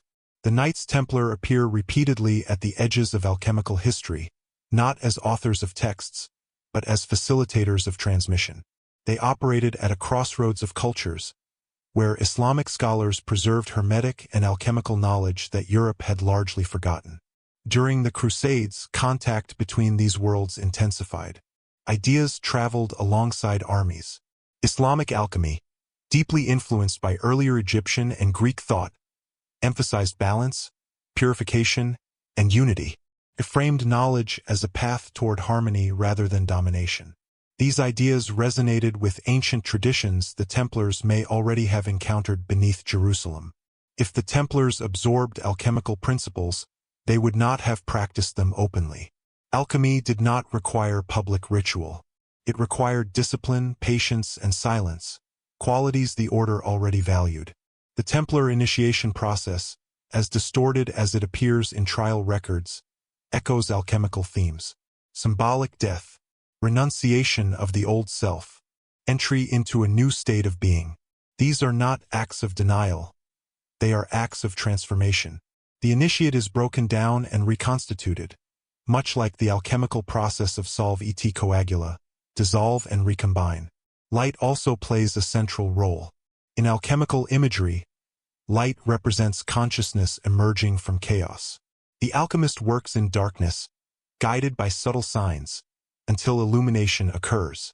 This mirrors both Egyptian temple design and Gothic cathedral architecture, where light is carefully controlled and revealed only at specific moments. Such parallels are unlikely to be coincidental. Alchemy also reframed the concept of wealth. True riches were internal. External gold was a distraction. This philosophy would explain why the Templars, despite controlling immense financial resources, lived under vows of poverty and showed little attachment to luxury. Money was a tool, not an end. This attitude unsettled those who equated power with possession. Alchemy's ultimate goal was not immortality, but continuity of consciousness. The idea that awareness could persist, transform, and refine itself across lifetimes echoes Egyptian beliefs about the soul's journey. Knowledge was the vehicle of survival, not memory, not body, but alignment. Such beliefs stand in stark contrast to medieval Christian doctrine, which emphasized salvation through faith and obedience rather than understanding. To suggest that enlightenment could be achieved through disciplined insight rather than divine grace was dangerous. This is why alchemy was persecuted, mocked, and misunderstood. Its practitioners learned quickly that survival required concealment. Symbols replaced statements. Illustrations replaced explanations. The language became deliberately paradoxical. This same method appears in Templar symbolism. Objects described by inquisitors, heads, stones, secret words, may have been alchemical metaphors interpreted literally by those unfamiliar with symbolic thinking. A head representing awakened intellect. A stone representing the philosopher's stone, not a rock, but a state of being. The philosopher's stone was never a physical object. It was the perfected self. To the medieval church, this was unacceptable. Perfection belonged to God alone. Humans were fallen, dependent, and unworthy of direct access to truth. Alchemy quietly rejected this narrative, insisting that transformation was possible through knowledge and discipline. The Templars' calm acceptance of death reinforces this interpretation. Men who fear annihilation cling to life desperately. Men who believe consciousness continues through transformation do not. Their composure suggests internal certainty rather than blind faith. After the Templars' destruction, alchemical thought did not disappear. It resurfaced in Renaissance Europe, often among scholars supported by noble families with obscure lineages. Figures like Paracelsus challenged orthodox medicine and theology, emphasizing inner harmony and experiential knowledge. Their ideas were revolutionary and controversial. Alchemy evolved, shedding some of its symbolism while retaining its core philosophy. Over time, it influenced chemistry, psychology, and philosophy. Carl Jung would later reinterpret alchemy as a map of the psyche, recognizing its symbols as stages of individuation. This reinterpretation validates the ancient understanding.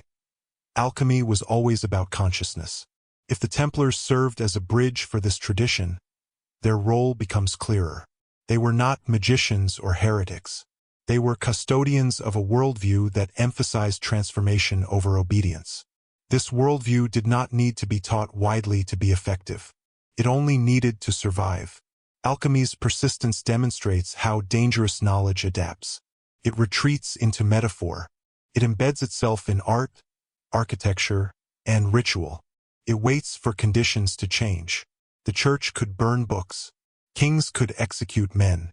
But they could not destroy a process that existed within the human mind. If Egypt taught humanity that consciousness could be refined, and alchemy preserved that lesson through centuries of suppression, then the Templars may have been one of its many carriers, silent, disciplined, and ultimately disposable. Their disappearance did not end the work. It ensured it would continue unseen. Because the greatest transformation is not one that announces itself with fire and spectacle, but one that unfolds quietly, altering perception so gradually that history only recognizes it long after it has already taken hold. Fear rarely announces itself honestly. It disguises itself as morality, order, and protection. When institutions feel threatened, they seldom admit it is because their foundations are weak. Instead, they claim to defend truth. This pattern has repeated throughout history, and in the late medieval world, it reached a breaking point. The church did not fear swords. It had survived wars, schisms, and invasions. It did not fear wealth. It had accumulated more than any institution in Europe.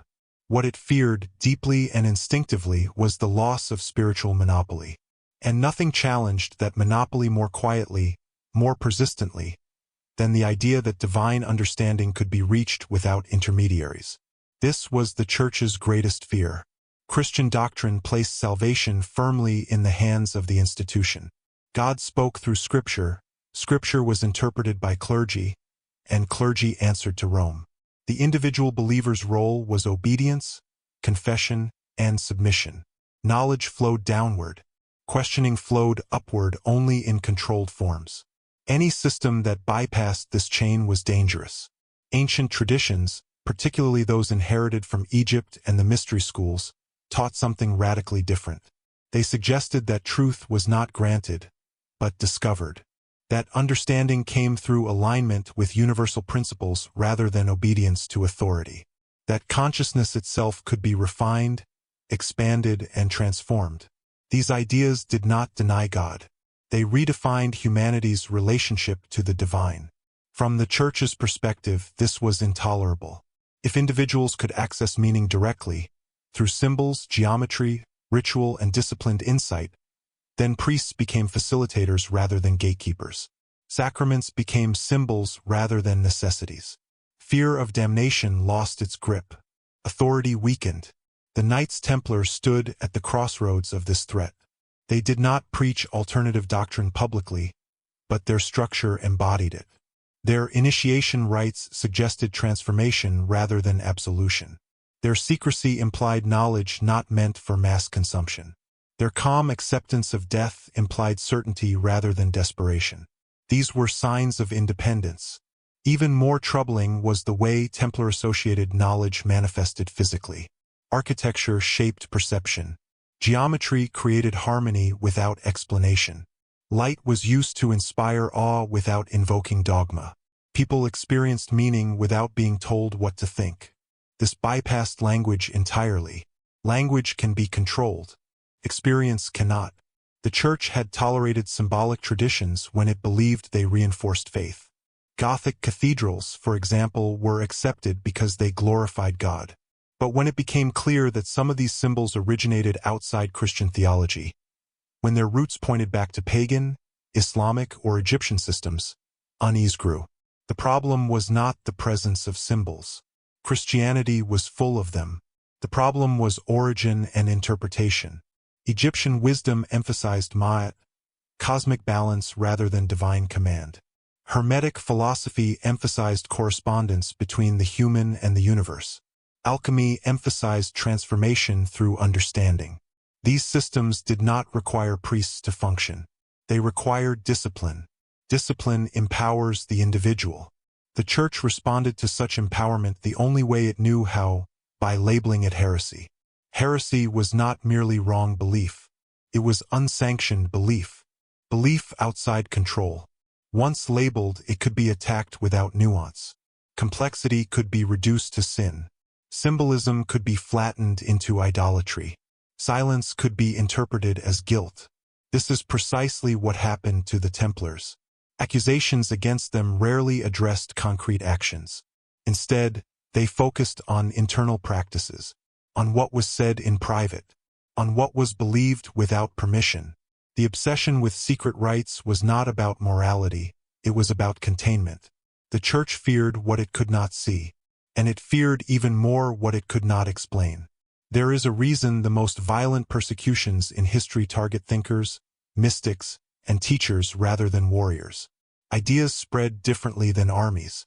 They move quietly, adaptively, slipping through cracks in authority. By the time they are noticed, it is often too late. The medieval Church understood this intuitively. It had inherited centuries of struggle against Gnostics, pagans, and philosophical movements that threatened doctrinal unity. Each time, the response was suppression. Councils were convened, texts were banned, people were burned. Yet the ideas never vanished. They returned in altered form through art, through philosophy, through science. The Church's fear was not irrational. It was accurate. Knowledge does change how people see the world. Once a person understands structure, symbolism, and pattern, fear loses its effectiveness. Threats of punishment lose their grip when meaning is no longer external. This is why alchemy, geometry, and initiation were so dangerous. They shifted focus inward. The Church required belief in events. The ancient systems required understanding of principles. Events can be rewritten. Principles endure. If the Templars carried even fragments of this older worldview, then their destruction was inevitable. Not because they were evil, but because they represented a leak in the system, a crack through which people might glimpse a different way of relating to truth.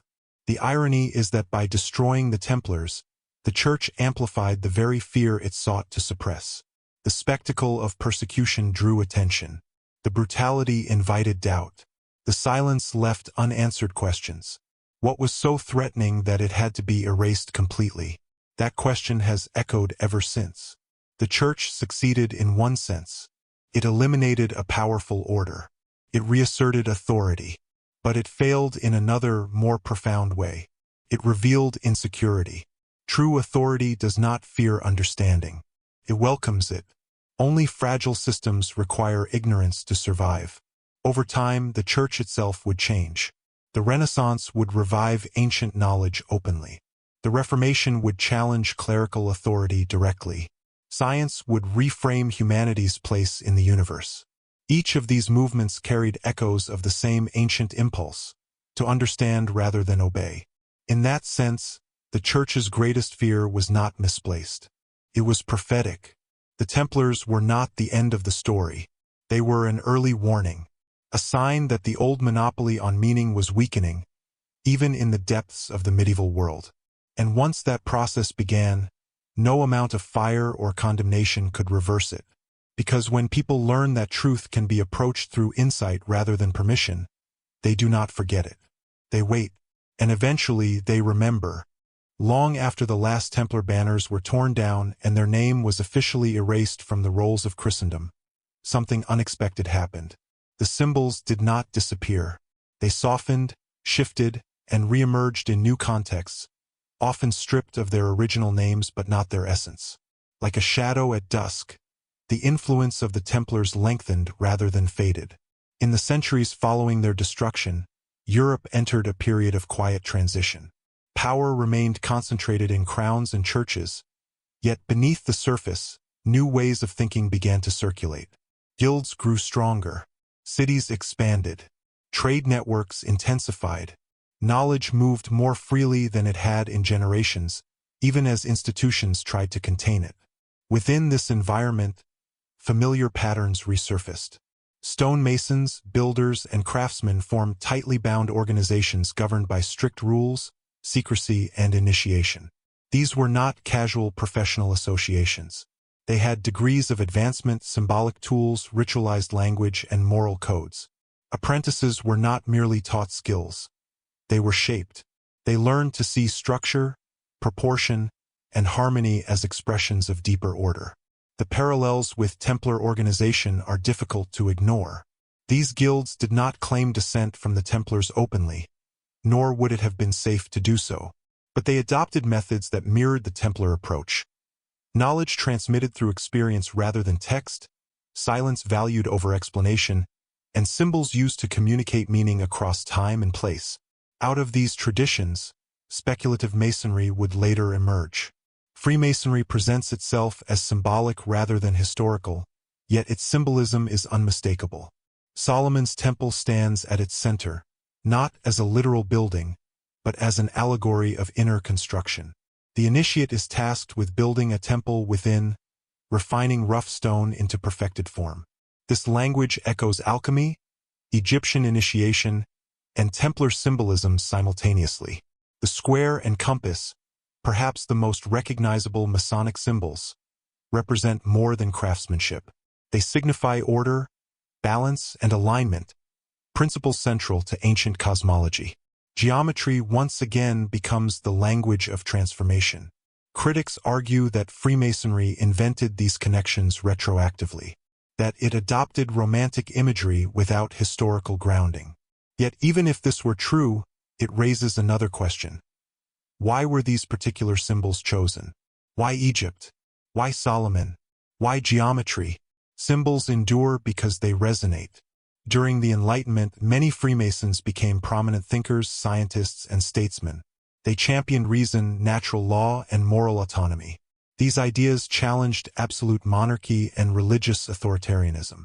Once again, knowledge threatened power not through violence but through understanding. This continuity is striking. The Templars had operated outside local authority, answering to principles rather than personalities. Freemasonry emphasized internal moral authority over external command. Both valued discipline, silence, and structure. Both attracted suspicion from institutions that depended on control. Even when Freemasonry was suppressed, it survived by adapting. Lodges closed publicly and reopened privately. Symbols shifted meaning depending on audience. The method remained the same. Beyond Freemasonry, Templar echoes appear in political philosophy itself. The concept of natural rights, that authority derives from universal principles rather than divine appointment, challenges medieval assumptions directly. These ideas did not arise from nowhere. They reflect ancient notions of cosmic order rediscovered and reframed. Egyptian Ma'at becomes Roman natural law. Natural law becomes Enlightenment reason. Reason becomes modern governance. This is not a linear progression, but a recurring one. The Templars' role in this lineage may have been transitional rather than foundational. They were not originators of the ideas.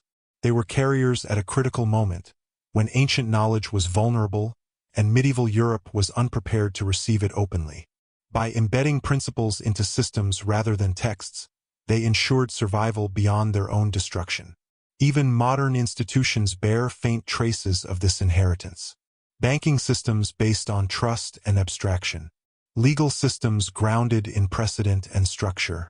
Architecture that prioritizes proportion and experience. These are not mystical achievements, but they reflect an understanding that order matters. Order, once understood, becomes invisible. The phrase, "the long shadow of the Templars," is not metaphorical. It describes how influence can persist without attribution. When a system functions well, people stop questioning its origins. They focus on outcomes, not foundations. This is how dangerous knowledge survives. not by declaring itself but by becoming indispensable. It is telling that modern fascination with the Templars resurged precisely as institutional authority began to be questioned more openly. As people lost confidence in centralized power, they searched backward for moments when alternative structures existed. The Templars became a symbol of lost possibility, not because they were perfect, but because they represented independence grounded in order. An organization capable of functioning without constant oversight. Men who followed principles rather than personalities. This idea resonates deeply in times of uncertainty. Popular culture often distorts this legacy, turning the Templars into guardians of fantastical secrets. But beneath the exaggeration lies a quieter truth. The real secret was not an object. It was a method for preserving understanding in hostile environments, a method for transmitting knowledge without provoking destruction, a method for embedding meaning into systems that appear ordinary. The Templars did not need to survive as knights for this method to endure. In fact, their destruction may have accelerated its diffusion. Without a central order to target, the ideas became harder to suppress. They scattered, and scattered ideas are far more dangerous than centralized ones. This is why echoes of the Templars appear wherever secrecy, initiation, and symbolic structure intersect. Not because there is a hidden hand guiding history, but because certain methods work. They worked in Egypt. They worked in Jerusalem. They worked in medieval Europe. And they continue to work wherever understanding must travel quietly. The shadow of the Templars is long not because it is dark, but because it stretches across time. It touches movements that emphasize reason over obedience, structure over dogma, and inner authority over imposed belief. Their story reminds us that history is not only shaped by those who rule, but by those who remember. And remembrance does not always require names. At some point, every mystery must face doubt. Not the shallow dismissal that refuses to look, but the careful skepticism that asks whether patterns are meaningful or merely imagined. The story of Egypt's hidden knowledge and the Knights Templar is especially vulnerable to this kind of scrutiny, because it sits at the intersection of history, symbolism, and longing. Human beings are skilled at connecting dots, even when the dots may not belong together. Serious historians remind us of this constantly. They argue that much of what is attributed to the Templars is retrospective projection. Medieval people, they point out, did not think like modern seekers of hidden wisdom. They were pragmatic, devout, and often brutal. The Templars, in this view, were simply soldiers and administrators who grew too powerful too quickly. Their downfall was political, not philosophical. This argument deserves to be taken seriously. There is no surviving Templar manuscript that explicitly describes Egyptian knowledge, alchemical transformation, or secret cosmic doctrine. There is no document, no map, no verified relic that proves a direct transmission of ancient wisdom. Much of the evidence is circumstantial, built from absence rather than presence. Silence, after all, can be interpreted many ways. Architectural parallels, skeptics argue, are the product of convergent design rather than inheritance. Geometry exists because geometry works. Arches distribute weight. Proportions feel pleasing to the human eye. Builders across cultures might independently arrive at similar solutions without sharing secret knowledge. Likewise, symbols recur because they are universal. Circles represent unity. Light represents understanding. Ascent represents aspiration. These motifs do not require transmission from Egypt to appear in medieval Christianity. They may arise naturally from shared human experience. From this perspective, the Templar secrecy was not evidence of hidden doctrine, but standard military discipline. Their initiation rites were no more mysterious than those of other monastic orders. Their wealth was financial, not philosophical. Their persecution was the result of royal greed, papal weakness, and political necessity. There is truth in this explanation. History often turns on mundane forces. Debt, ambition, and fear are powerful motivators. Kings do not need mystical justification to destroy institutions that threaten them. Sometimes power is simply power. And yet, skepticism alone does not resolve the unease. Because even when stripped of speculation, anomalies remain. Why did the accusations against the Templars focus so obsessively on belief rather than action? Why were confessions so symbolic, so ritualistic, so concerned with inner practice? Political purges usually emphasize treason. This one emphasized heresy. Why did architectural knowledge appear so suddenly and coherently across Europe, with little written explanation? Why were builders able to replicate complex geometrical systems without leaving instructional texts? Skills can be taught, but philosophies must be transmitted somehow. Why did Templar legends persist so stubbornly across regions that had little contact with one another? Folklore fades when it lacks resonance. These stories did not. Skeptics respond that human imagination fills gaps aggressively. When records are destroyed, stories grow to replace them. The Templars became a canvas onto which later generations projected their anxieties and aspirations. In this view, the mystery tells us more about modern minds than medieval reality. Again, this is partly true, but it does not explain why certain ideas cluster repeatedly around the Templars while ignoring countless other medieval orders destroyed or forgotten. Many institutions fell. Few became symbols. Another skeptical argument addresses Egypt directly.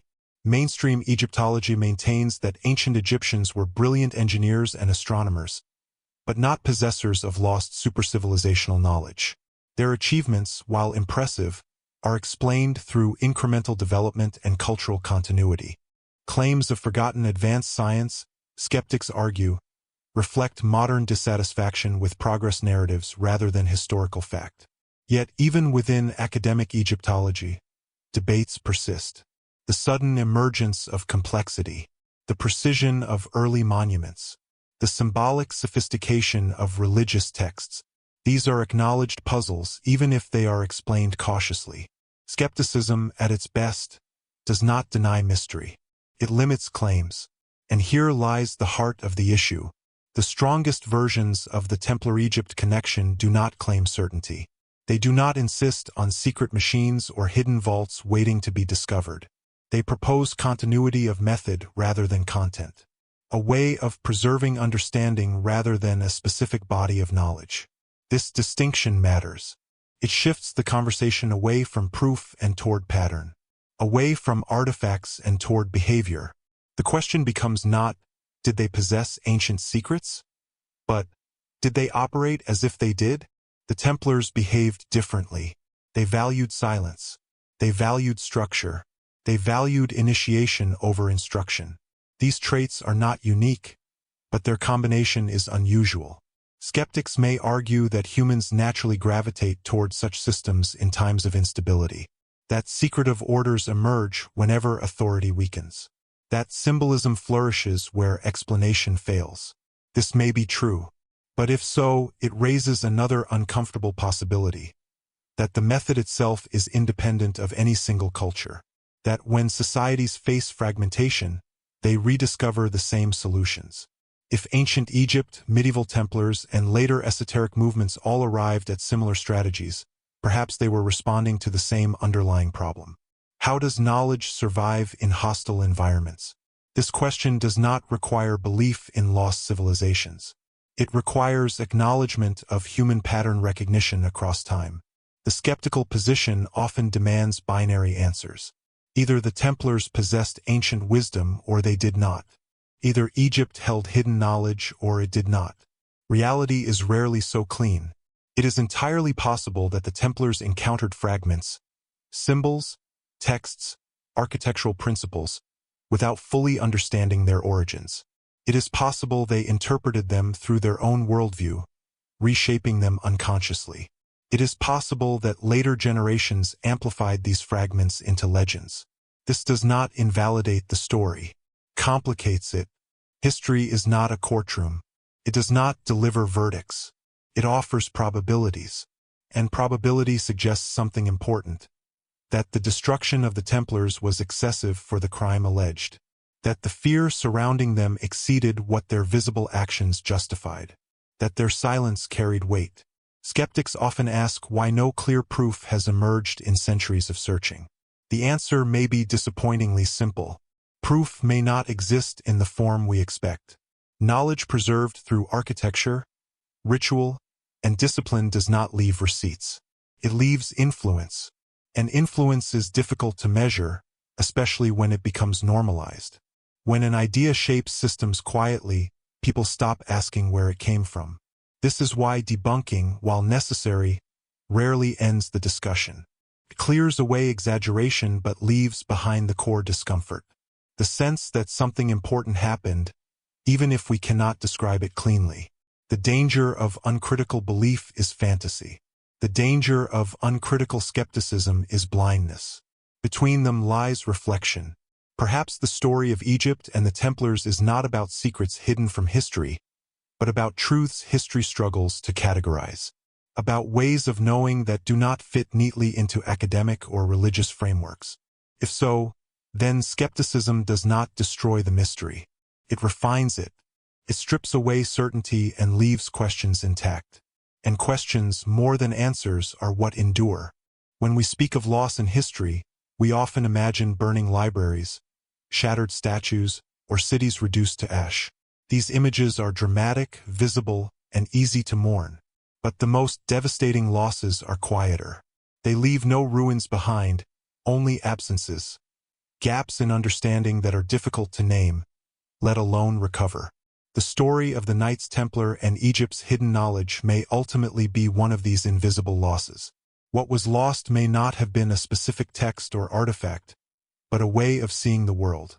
Ancient civilizations did not divide reality into neat categories of religion, science, and philosophy.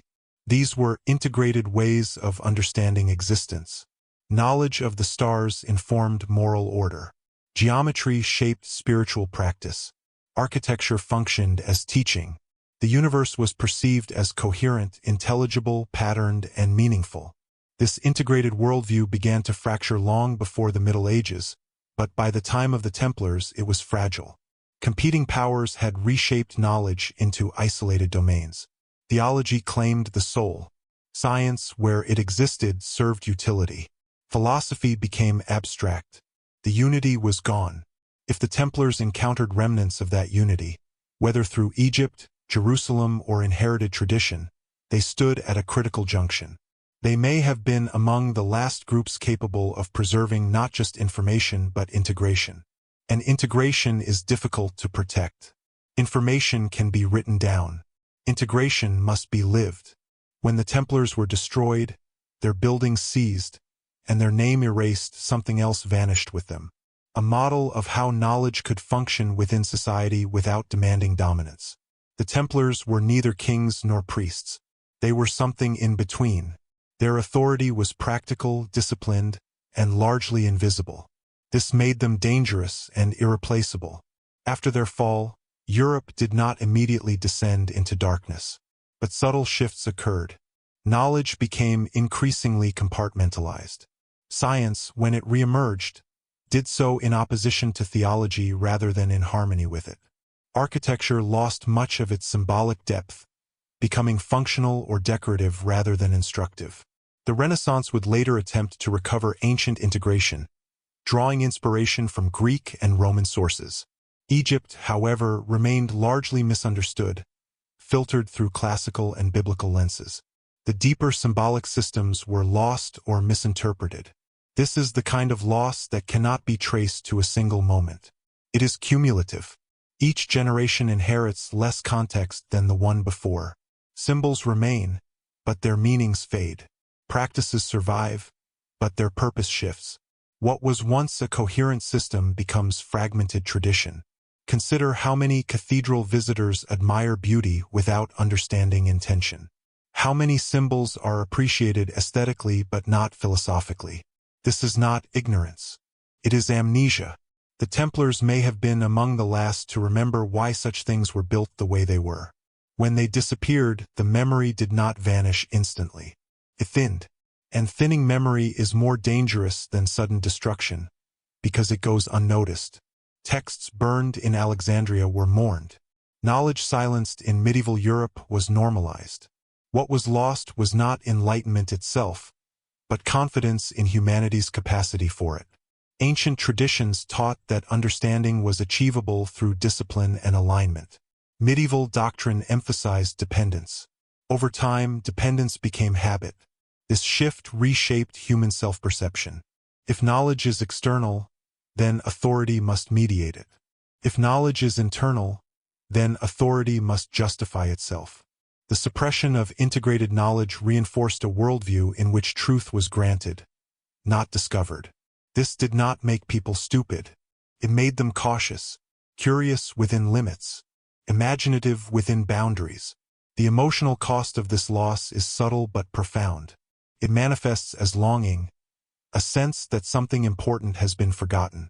This longing fuels fascination with lost civilizations, secret orders, and hidden knowledge.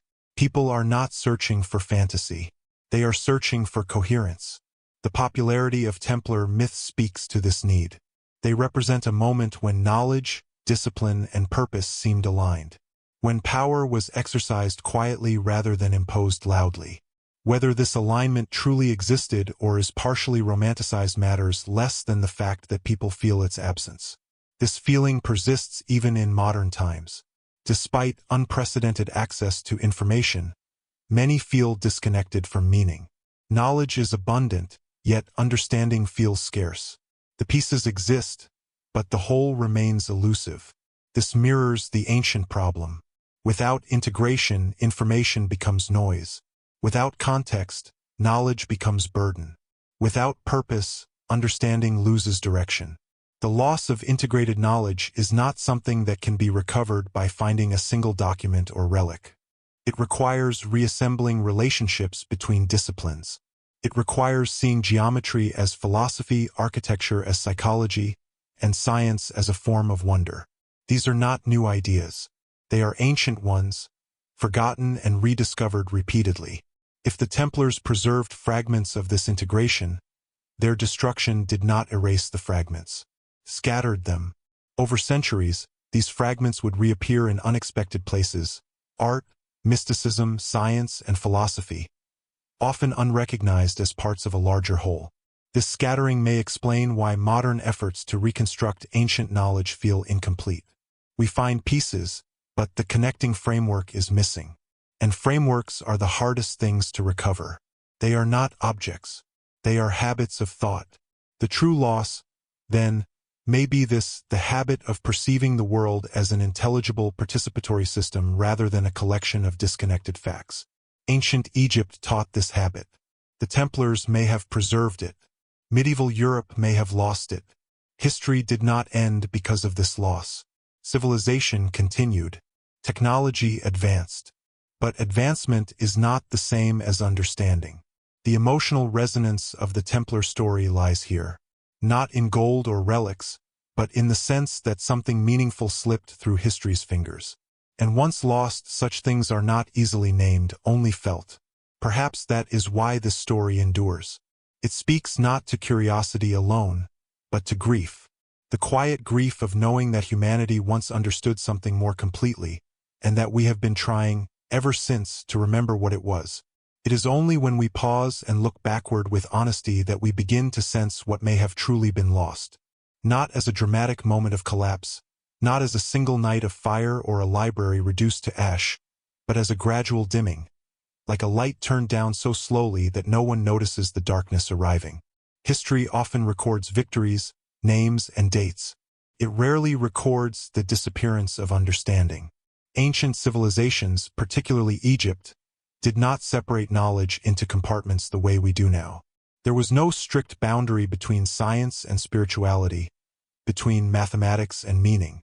The movement of the stars was tied to morality. Architecture was a form of teaching. Geometry was not abstract, it was sacred. To understand the universe was to understand one's place within it. This integrated worldview shaped how people lived, died, and remembered themselves. By the medieval period, much of this unity had already fractured. Faith and reason were increasingly treated as rivals rather than partners. Knowledge was filtered through institutions rather than discovered through experience. Understanding became something granted, not cultivated. If the Knights Templar encountered remnants of an older way of knowing, one that emphasized alignment over obedience, coherence over dogma, they would have stood at a fragile crossroads. They were not scholars in the modern sense, yet they operated with a discipline and confidence that suggests familiarity with systems larger than doctrine alone. What was lost with their destruction may not have been secret texts or mystical objects, but continuity. Continuity of method, continuity of perspective, continuity of trust in human understanding. The Templars functioned as an intermediary structure, neither kings nor priests, but something that bridged action and meaning. Their authority was practical, not ideological. They built, protected, organized, and endured. Their power did not depend on constant proclamation. It depended on structure. When that structure was shattered, nothing equivalent replaced it. Europe did not suddenly forget how to build or think, but it did lose a model of integrated knowledge operating within society without dominating it. What followed was specialization. Theology withdrew into doctrine. Science emerged as utility. Philosophy became abstraction. The whole became pieces. Pieces are easier to control. Wholes are harder to destroy. The emotional impact of this loss is subtle. It does not announce itself as ignorance. It appears as disconnection, a sense that meaning must be searched for endlessly rather than recognized. That knowledge accumulates without resolution. This is why the story of the Templars continues to resonate. It is not because people believe they held magical secrets. It is because they represent a moment when knowledge, discipline, and purpose appeared aligned, when understanding seemed to function quietly within the world rather than above it. Whether this alignment truly existed as imagined is less important than the fact that people feel its absence. Even today, with access to unprecedented information, many experience a sense of fragmentation. We know more than ever, yet feel less certain about meaning. We build higher, move faster, calculate better, but often without coherence. This mirrors the ancient concern. Egyptian philosophy taught that knowledge without balance leads to chaos, that Ma'at, cosmic order, must be maintained not only in the heavens, but within society and the self. When that balance is lost, civilizations do not collapse immediately. They drift. The loss, then, is not catastrophic. It is cumulative. Each generation inherits less context than the one before. Symbols survive, but their meanings thin. Practices endure, but their purpose fades. What remains looks familiar, yet feels incomplete. Cathedrals still stand, but few know why they feel the way they do. Geometry remains, but is taught as technique rather than insight. Light still inspires awe, but rarely understanding. This is not failure. It is forgetting. The tragedy is not that ancient knowledge was suppressed, but that its integration was never fully recovered. Renaissance thinkers reached backward, Enlightenment thinkers moved forward, but the thread connecting knowledge to meaning remained frayed. Perhaps the Templars were one of the last to hold that thread tightly. Not because they were superior, but because circumstance placed them where fragments still existed and discipline allowed preservation. When they were destroyed, the thread did not break completely. It loosened, and loose threads are hard to follow. What was lost, ultimately, may be confidence in humanity's ability to align itself with a meaningful universe.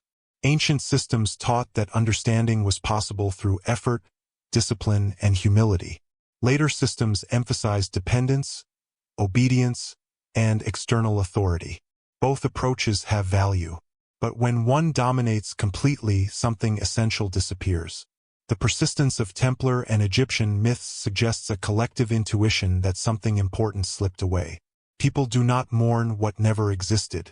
They mourn what feels incomplete. This longing is not for a return to the past, but for restoration of wholeness. Not hidden vaults, not lost relics, but a way of knowing that unites rather than divides. History cannot give this back directly, but it can remind us that such unity was once imagined, pursued, and perhaps briefly sustained. And that reminder alone carries power, because to recognize loss is the first step toward recovery, not of facts but of perspective. And perspective, once regained, changes everything.